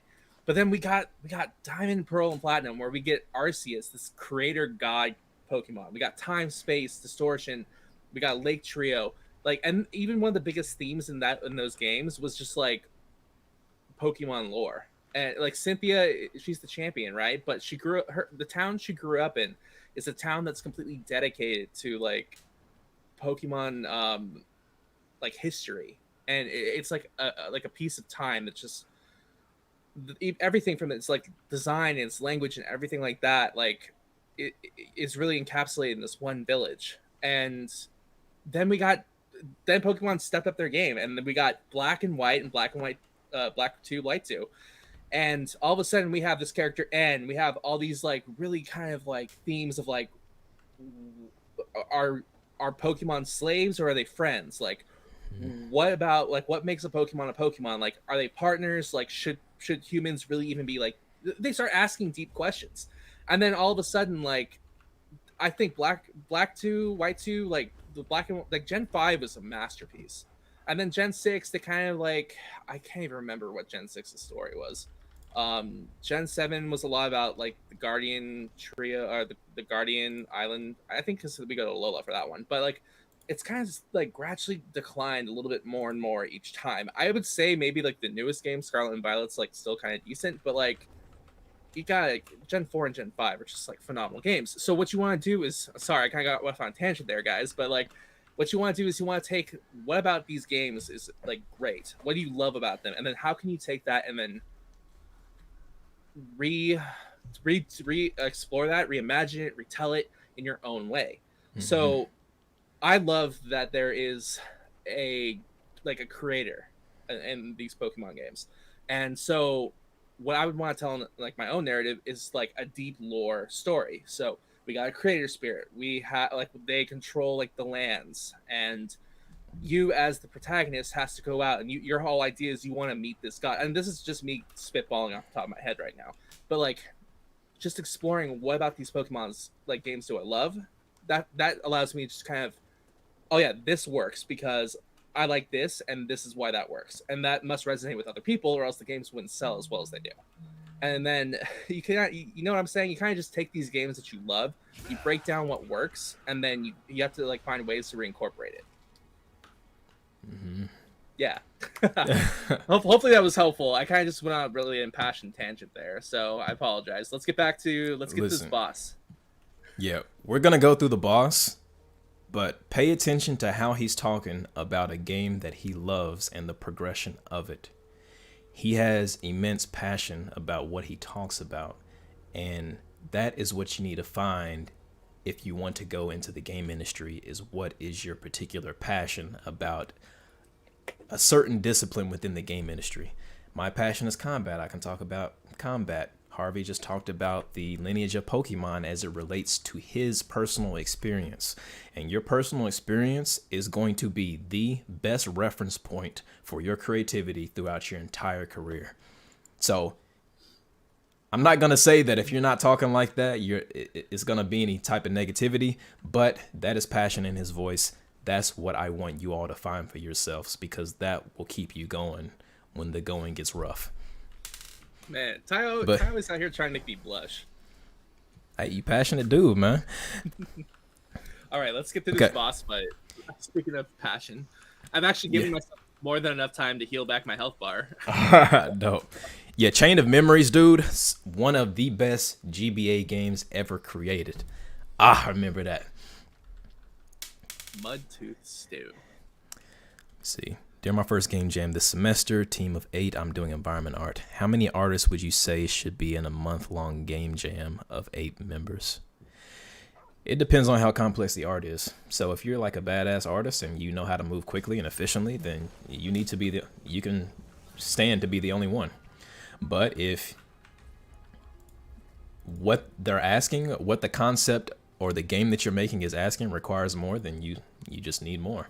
So you'll never really know how much you need until you actually get into it. So that's kind of a hard question to answer. No. Oh, shit. What happened? I stepped on this pedestal and it brought me all the way down to the bottom. Okay, that's cool. Hold on, let me go back up. Were you trying to stay up here? Yeah, I was exploring for a second and then I walked too far. Oh, okay. Let's see what other questions so I don't miss them all.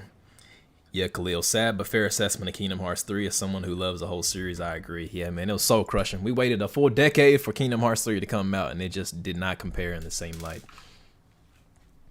Hey, Harrison, welcome back from lunch. Welcome back, my man. Metal Gear Rising, Spider-Man, PS4, Prototype, all great games. All great games.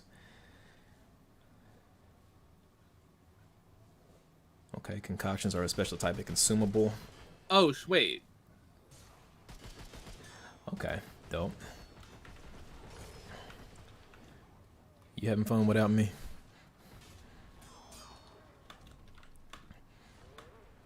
Dude, does this area remind you all of, like, the King? It does a lot.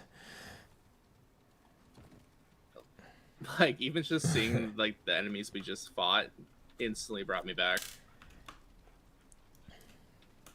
Okay, I'm gonna have to lower my settings. I just can't do this while I'm recording.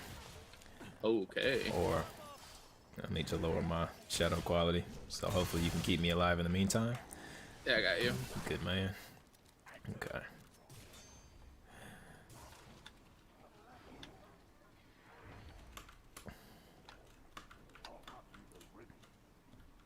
Favorite game of this year?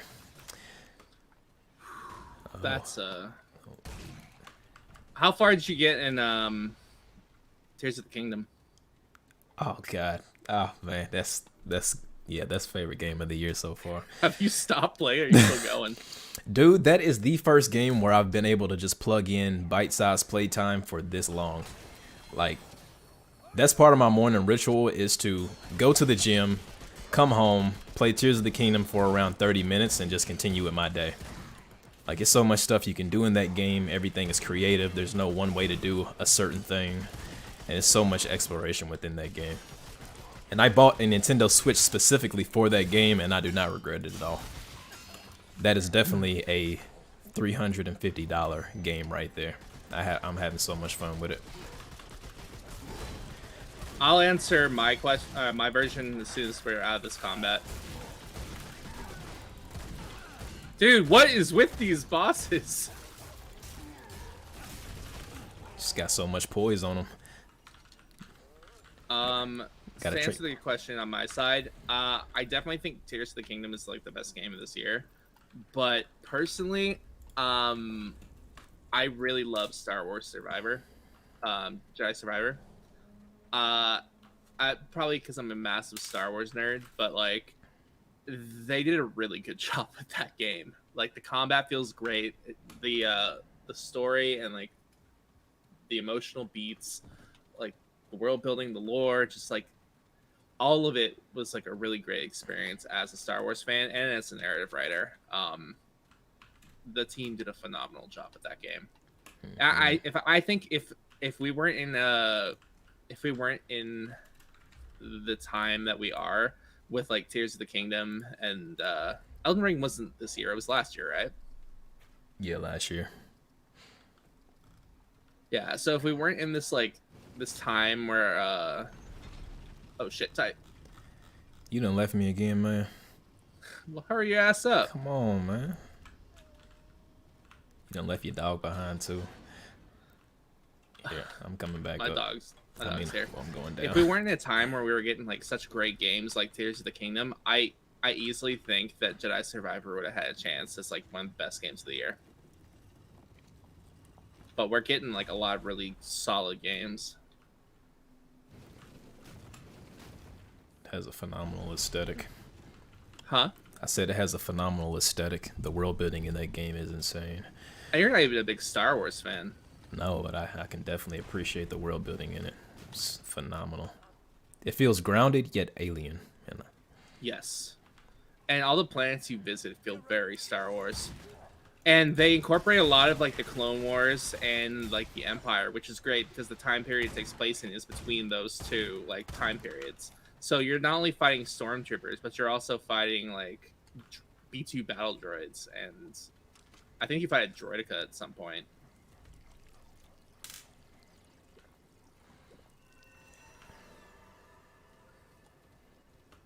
And then you get to incorporate like other time periods of like Star Wars history.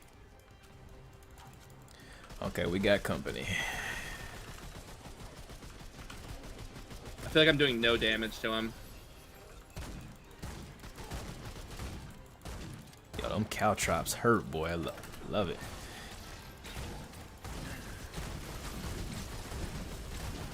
Oh, that's sick.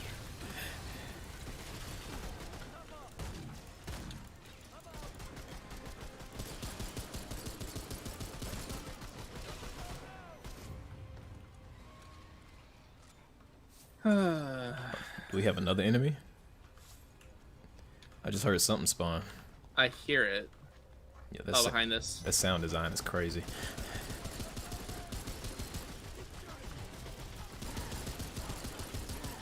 Dude, what is he going for me for?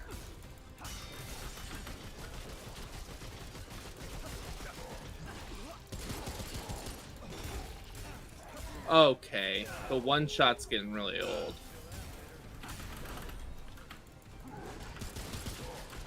Oh, Man, when are we gonna get a boss fight? I feel like we've been like promising a boss fight for like the past like 2 hours. yeah. Well, we got stuck in that one location for quite a bit. Sorry guys. Like we're doing our best to figure out how to get to a boss fight. It's On actually the bright side, at least we're able to answer some questions. We're not just like constantly like bombarded by shock bombs. That's very true. It's also very hard to focus on playing the game, asking questions. It's a skill. It's a skill. Hey chat, what game do you think we should start playing next? Because Ty and I were talking about it, and I was like suggesting, what did I say? I think I said Borderlands, but like we weren't like completely sold on that. What was the other one we were talking about? While you answer that, I'm gonna step away right quick. I'll be right back. All right, and then I'll look at the chat real quick too.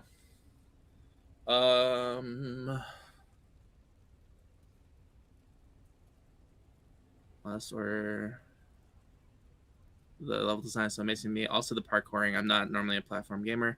I gotta get a switch to Trackers game. Yeah, honestly, our buddy Jack, he's a level designer. He says that the new game Jedi Survivor has some of the best level design that he's ever experienced. And he's absolutely right. They take the whole parkour, which honestly it's Respawn. So as much as they're doing with like Titanfall, Apex Legends, like they're known for two things: it's parkour and it's how to make you really care about your robot companion. Because honestly, Titanfall 2, you really care about B2. I think that was the droid's name or the Titan's name, B2. I could be wrong. And then in Jedi Fallen Order, Jedi Survivor, like you really love and care for BD1. In fact, BD1 is one of my favorite droids in. DJ, you have a good night, man. I'll let Ty know that you hopped out. What was I saying? BD1 is like literally my favorite droid in all of Star Wars because of how they used him in Jedi Fallen Order. He's just so important to the narrative, and he's so important to just like there's I don't want to spoil it. I know the game's kind of old, but I don't want to spoil it for those of you who haven't played it. But there's some pretty like hard emotional scenes that happen in the game. That BD1 as the droid that's accompanying Cal on this mission, he plays just such a significant role in getting Cal through those different emotional moments.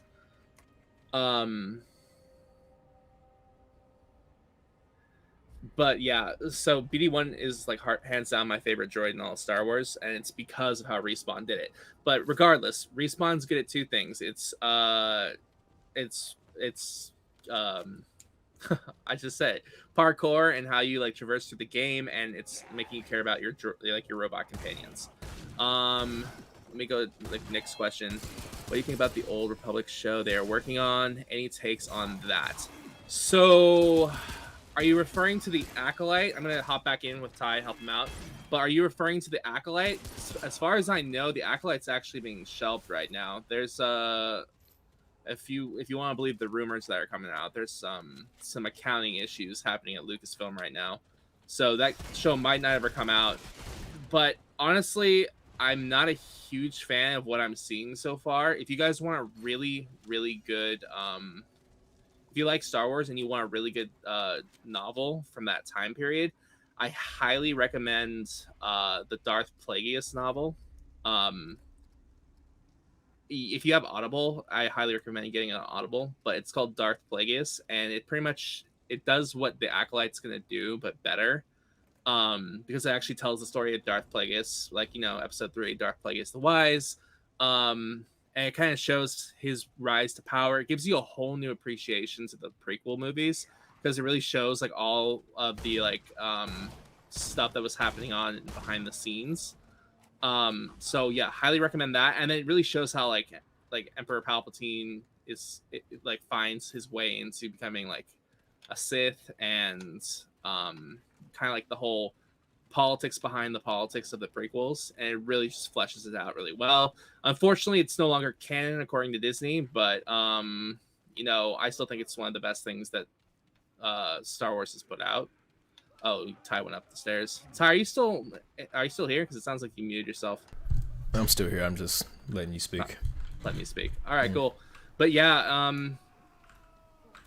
I'm not necessarily. We don't have enough information to really go off of, but I know a lot of what the book right writers. What happened? It's a book right here, Mr. Lore Man. All right, so while that guy's getting butchered in the other room, let me read the lore book. Oh, it's a recipe: roast bush elk. There are few delicacies in the realm more sought after than roasted tusked bush elk. Long ago, bush elk could be found in the wild and hunted for sport. Our ancestors frequently prepared them for the grandest festivals. These days, only the favorite of the one true king. I don't know, man. We're kind of one true king. We might be getting some hints of this. May participate in the hunt, but the roast bush elk remains the centerpiece of Fey feasting. This recipe will help you bring back the full flavor of these ancient feasts. No, this recipe can be used to prepare any kind of meat, but is specifically designed for the unique flavor of the bush elk. 1 tusked bush elk, 3 cups of powdered skink roots, 2 sliced Salida peppers, 12 cloves. So pretty much this is just like a cookbook. We're not really getting too much out of it, but it is a cookbook, and honestly, just having that really shows that this is it really kind of sets the tone of it being a fantasy realm, and the fact that we're in a kitchen. It's simple, but it's effective. Is that door locked? Yeah, it's another one over here. That one might be locked too. They both are? What is this? Ravenous Medallion. That's a new quest item. I wonder if the quest items have descriptions on them. The crest is that of the king's feast master. It's covered with the greasy film that won't come off no matter how much you clean it. Love that. Okay. Yes, you can pet him. Let me pet him real quick. I wish you could name him. Yeah, I'm so surprised they didn't let you. What? Does this do anything on the wall right here? Nope. All right.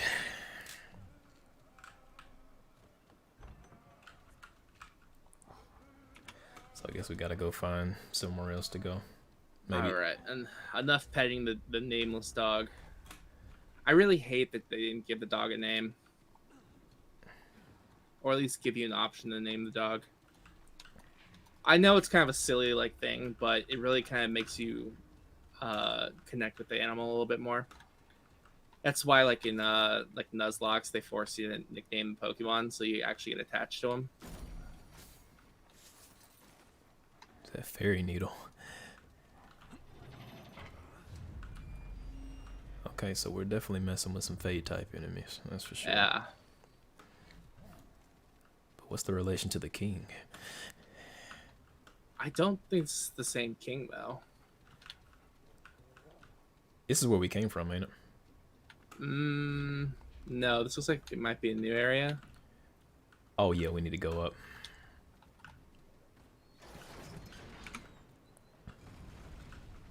Can you not emote in this game? Is that not possible? I don't really think you need it. You can pet the dog.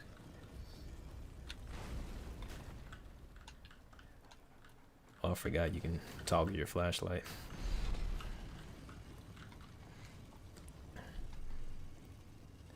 Okay, Harrison said, thoughts on a game with Souls-like combat. Where to dodge, you need to first be holding down block, so a less experienced player can take the reduced damage from block.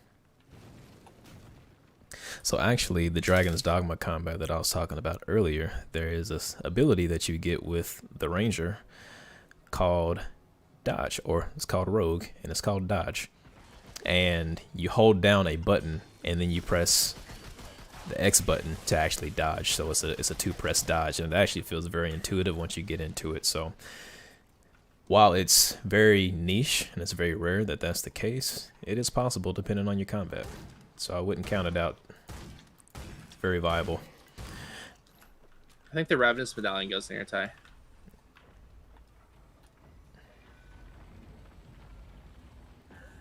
Okay. Oh. More guests will arrive. Yes. You there. The feast is ready. Come. Eat. Oh, you can eat the food. Is he just a mouth? Why am I still eating if I didn't like it? Yeah, I'm not really that hungry, dog. Oh.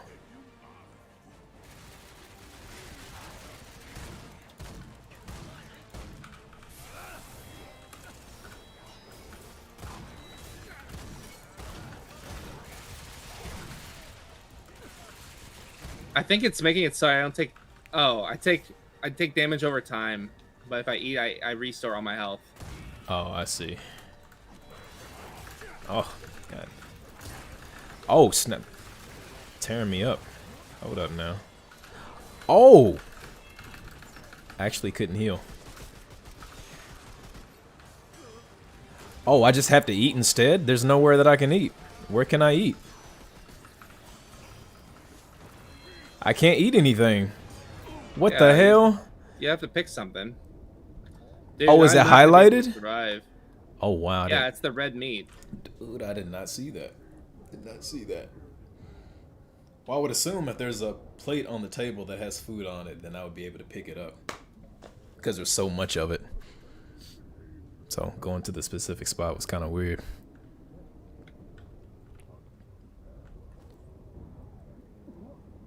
Oh, I can eat you?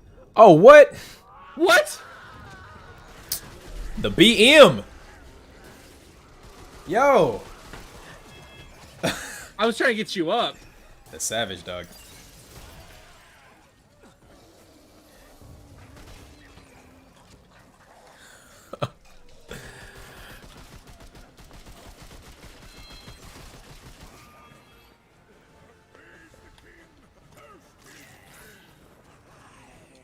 Huh.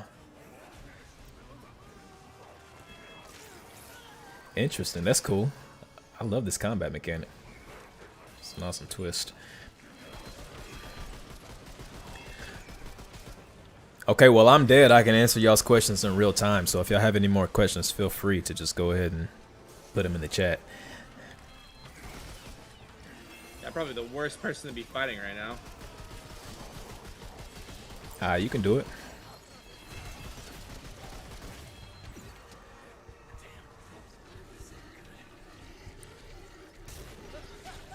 Oh, he ate you. Yeah, wow, that's rough. Well, now we know not to eat the food. Harrison said, Dragon's Dogma combat is great. When researching melee combat, I often look at Dragon Dogma first, and if you haven't experienced it, then I recommend looking at Returnal for third-person shooter combat. Yes, everything you said was a true statement. Not many people know Dragon's Dogma, but Dragon Dogma is a phenomenal game. If you can get through the slow beginning and have a low appetite for narrative, then you can get through it no problem, because the combat is spectacular.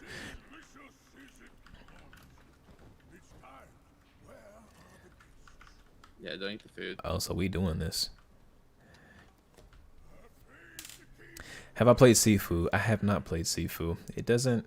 I played a little bit of Absolver, since that was very similar when that first came out, but I have not played Sifu.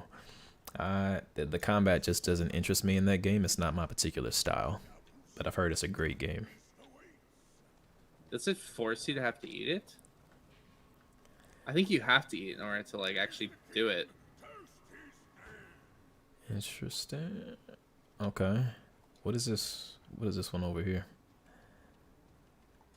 What is this? Oh. God, this is so putrid. Okay.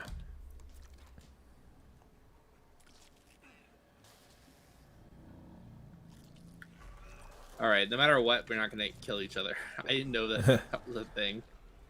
Okay, so we got full ravenous. So how do you get rid of ravenous? That's the question.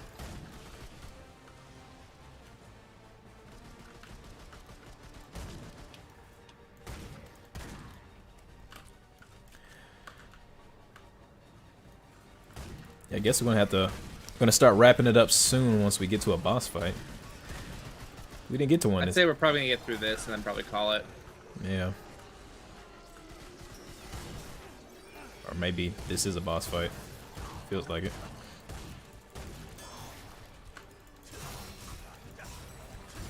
Plus they have been giving us a lot of variety of fights so far, so. Oh, this isn't nice. fully heal me.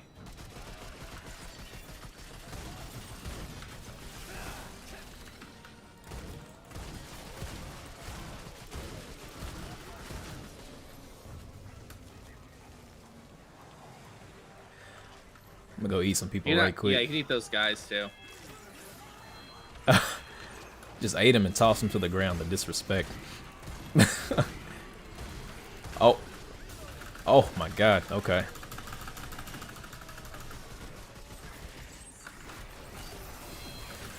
I am about to die. Let me get to some food. Ah. Okay, I wish there if you would at least started to eat the food, then it wouldn't take your health past 0. Huh, that feels terrible. On the bright side, it looks like some of these bosses are... What? Why is that one-shot me? Yeah, okay. Alright. Khalil said, my girlfriend says she is listening to the stream and I don't think she is.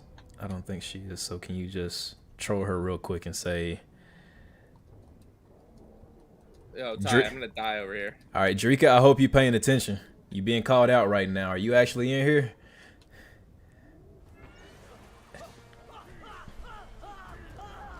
Make sure you taking notes. Oh, you actually got back up. Yeah, my dog.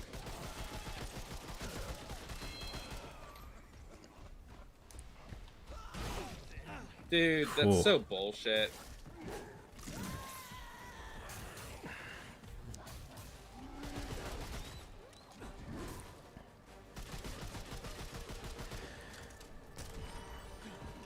Then Ian said, are different roles strictly pre-production, post-production, etc., or do the roles have a constant place in the whole That's production so phase? bullshit. All right. We might have to try and do this one next week. Yeah, let's try this once more.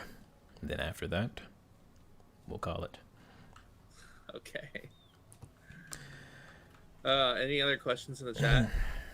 So Ian asked, okay, since we're out of combat now, are different roles strictly pre-production, post-production, etc., or do the roles have a constant place in the whole production phase? Hopefully I worded that well. I think you're asking, let me see. Are different roles strictly pre-production, post-production, etc., or do the roles have a constant place in the whole production phase? I think if this is answering your question a little bit better, are you saying does, like me as a combat designer, does my role stay the same throughout the entire production phase? I mean, throughout the entire lifetime of the product? Is that what you're asking?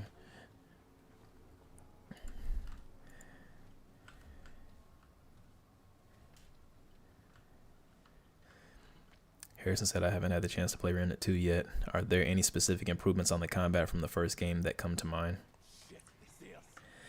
The character movement and the input seems a lot slicker, or a lot more smooth, a lot more responsive. The UI has heavily been updated to be more of a clean look. The trait page looks great. The character page looks great. The archetypes, there's so many more archetypes now than there was in the first one, so you have more build variety. So far, the lore seems very cohesive. I know with the original game, it was kind of all over the place, but so far, it seems like it's very structured. The map, the mini map, oh my god, the mini map is better, and there's so much more verticality to this game than there is the last one. Oh my god, yeah, the mini map. That's another thing that Jedi Survivor got right over its predecessor, is the map system was just vastly improved. All right, let's do this, because my eyes are killing me. Okay, cool. Let's go ahead and seal the deal. But yeah, Okay. the sound design, the visual effects in this game, the music, everything has been one-upped. Everything that you could ever ask for improvements from Remnant 1, they actually just did it. It's in the game.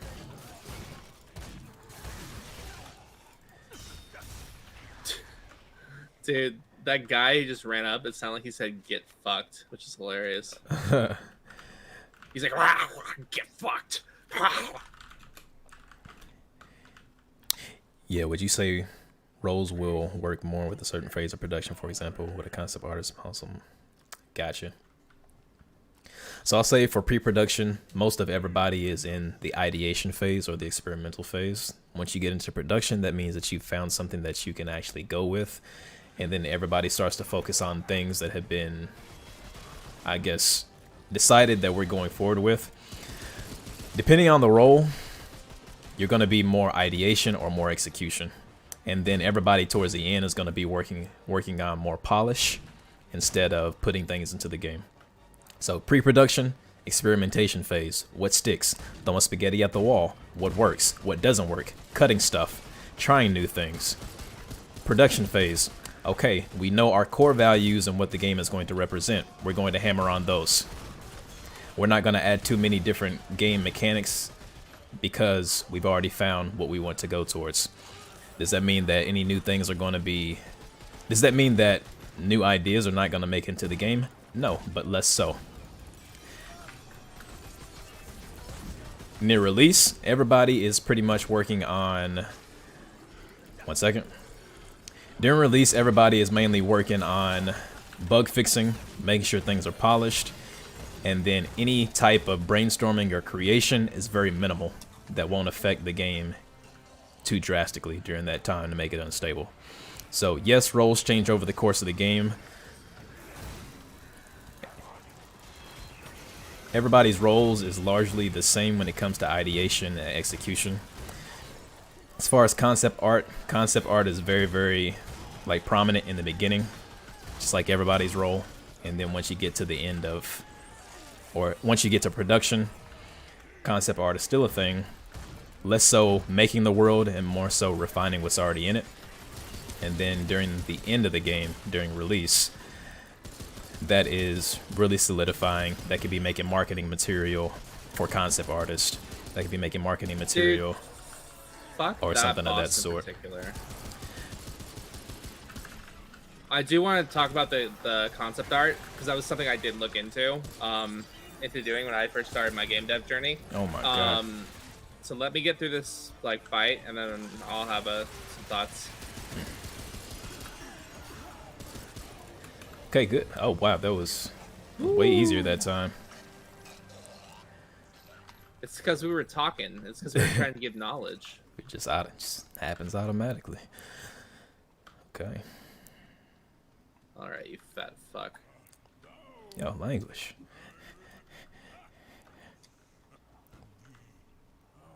Yo, help me out, man. I'm still...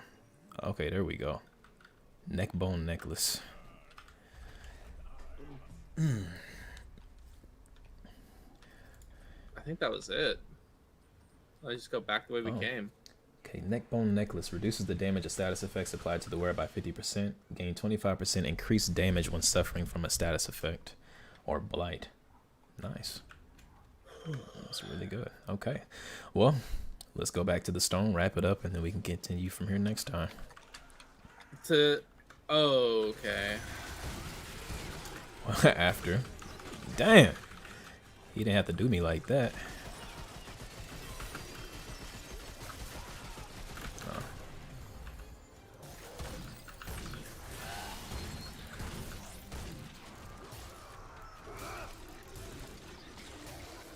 Cool.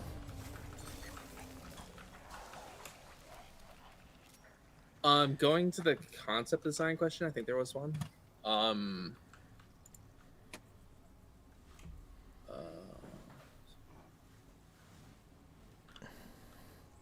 Yeah, Ian was asking about it. Oh, sorry, and I thought you were asking more about like if there's any advice towards like how to like create your portfolio for like concept art.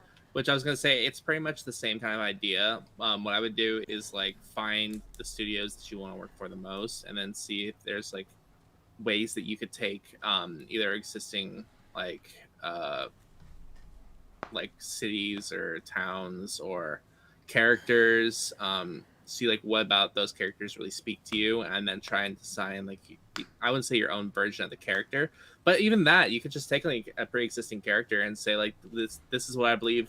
But even that takes some understanding as to like what the character is, or who the character is, and then you could take like that character and do like 3 different new variations of it. I think especially if you guys are in like a point where you're trying to like create portfolios for specific disciplines, I would say find the studio or find the technology you want to work in. Um, Find something about that you would like to like recreate, and then do 3 different ideations of it. Whether it's writing, you could do a character, and then I would choose like 3 different characters that either belong to the studio or you think would be a perfect fit in the world, but you have to be able to explain like why they would be a perfect fit in the world, and then do like 8 new voice lines or situations for that character. Or even like concept art. It's like this is a character, like I'm gonna use the Pokemon analogy because for whatever reason that's in my brain right now. But you could say like I had this idea for a character. Her name is like Omega, and she is the gym leader for a town who, for the last several hundred years, has guarded the gates of time. And even though Dialga is like a Gen 4 Pokemon and it's the Dragon of Time, uh, this region has a very special connection to Dialga as well. It's not just a Sinnoh Pokemon.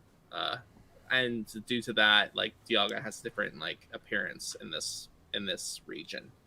And that's just kind of me spitballing off the top of my head. But like you could easily say like, okay, this is my idea for the character.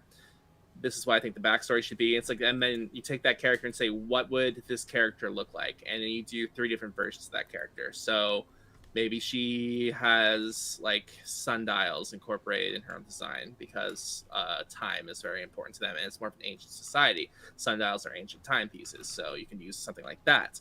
Or maybe she's like a historian, so, or like an archaeologist. So you can incorporate some sort of archaeological, like Indiana Jones aspects to her design. Or I don't know. I'll give you a third one off the top of my head. Maybe she's a priestess, and her family has been the protectors of this time gate for the last 400 years. You could easily take something like that and say this is what about her is traditional, but she also wants to be her own character. So maybe she's got elements of like modern day tech, but also she's got traditional robes. Like you never know, and you can just pretty much take a character like that and then just do 3 different variations of it. Or if God, what's that game with Shulk? Is it Xenoblade? Yeah. Is that what it is? Xenoblade Chronicles.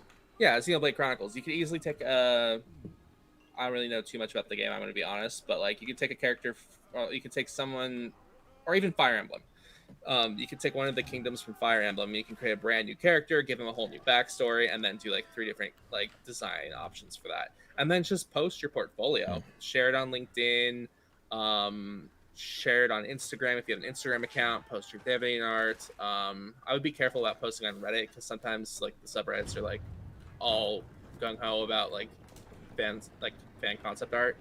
Sometimes they're not. It really just depends on the subreddit. But like that's how you start to get like feedback from people saying, I really like this. I really like this aspect of that character. And then that's where you start working on the character a little bit more. You can start and like I said, you take the criticism and then you figure out what you want to keep, what you don't want to keep, and like what's the root of the criticism, and then how can you change that as an artist. So hopefully that kind of helps out. I know it wasn't the original question, but it's like where my mind started going when I heard the concept art.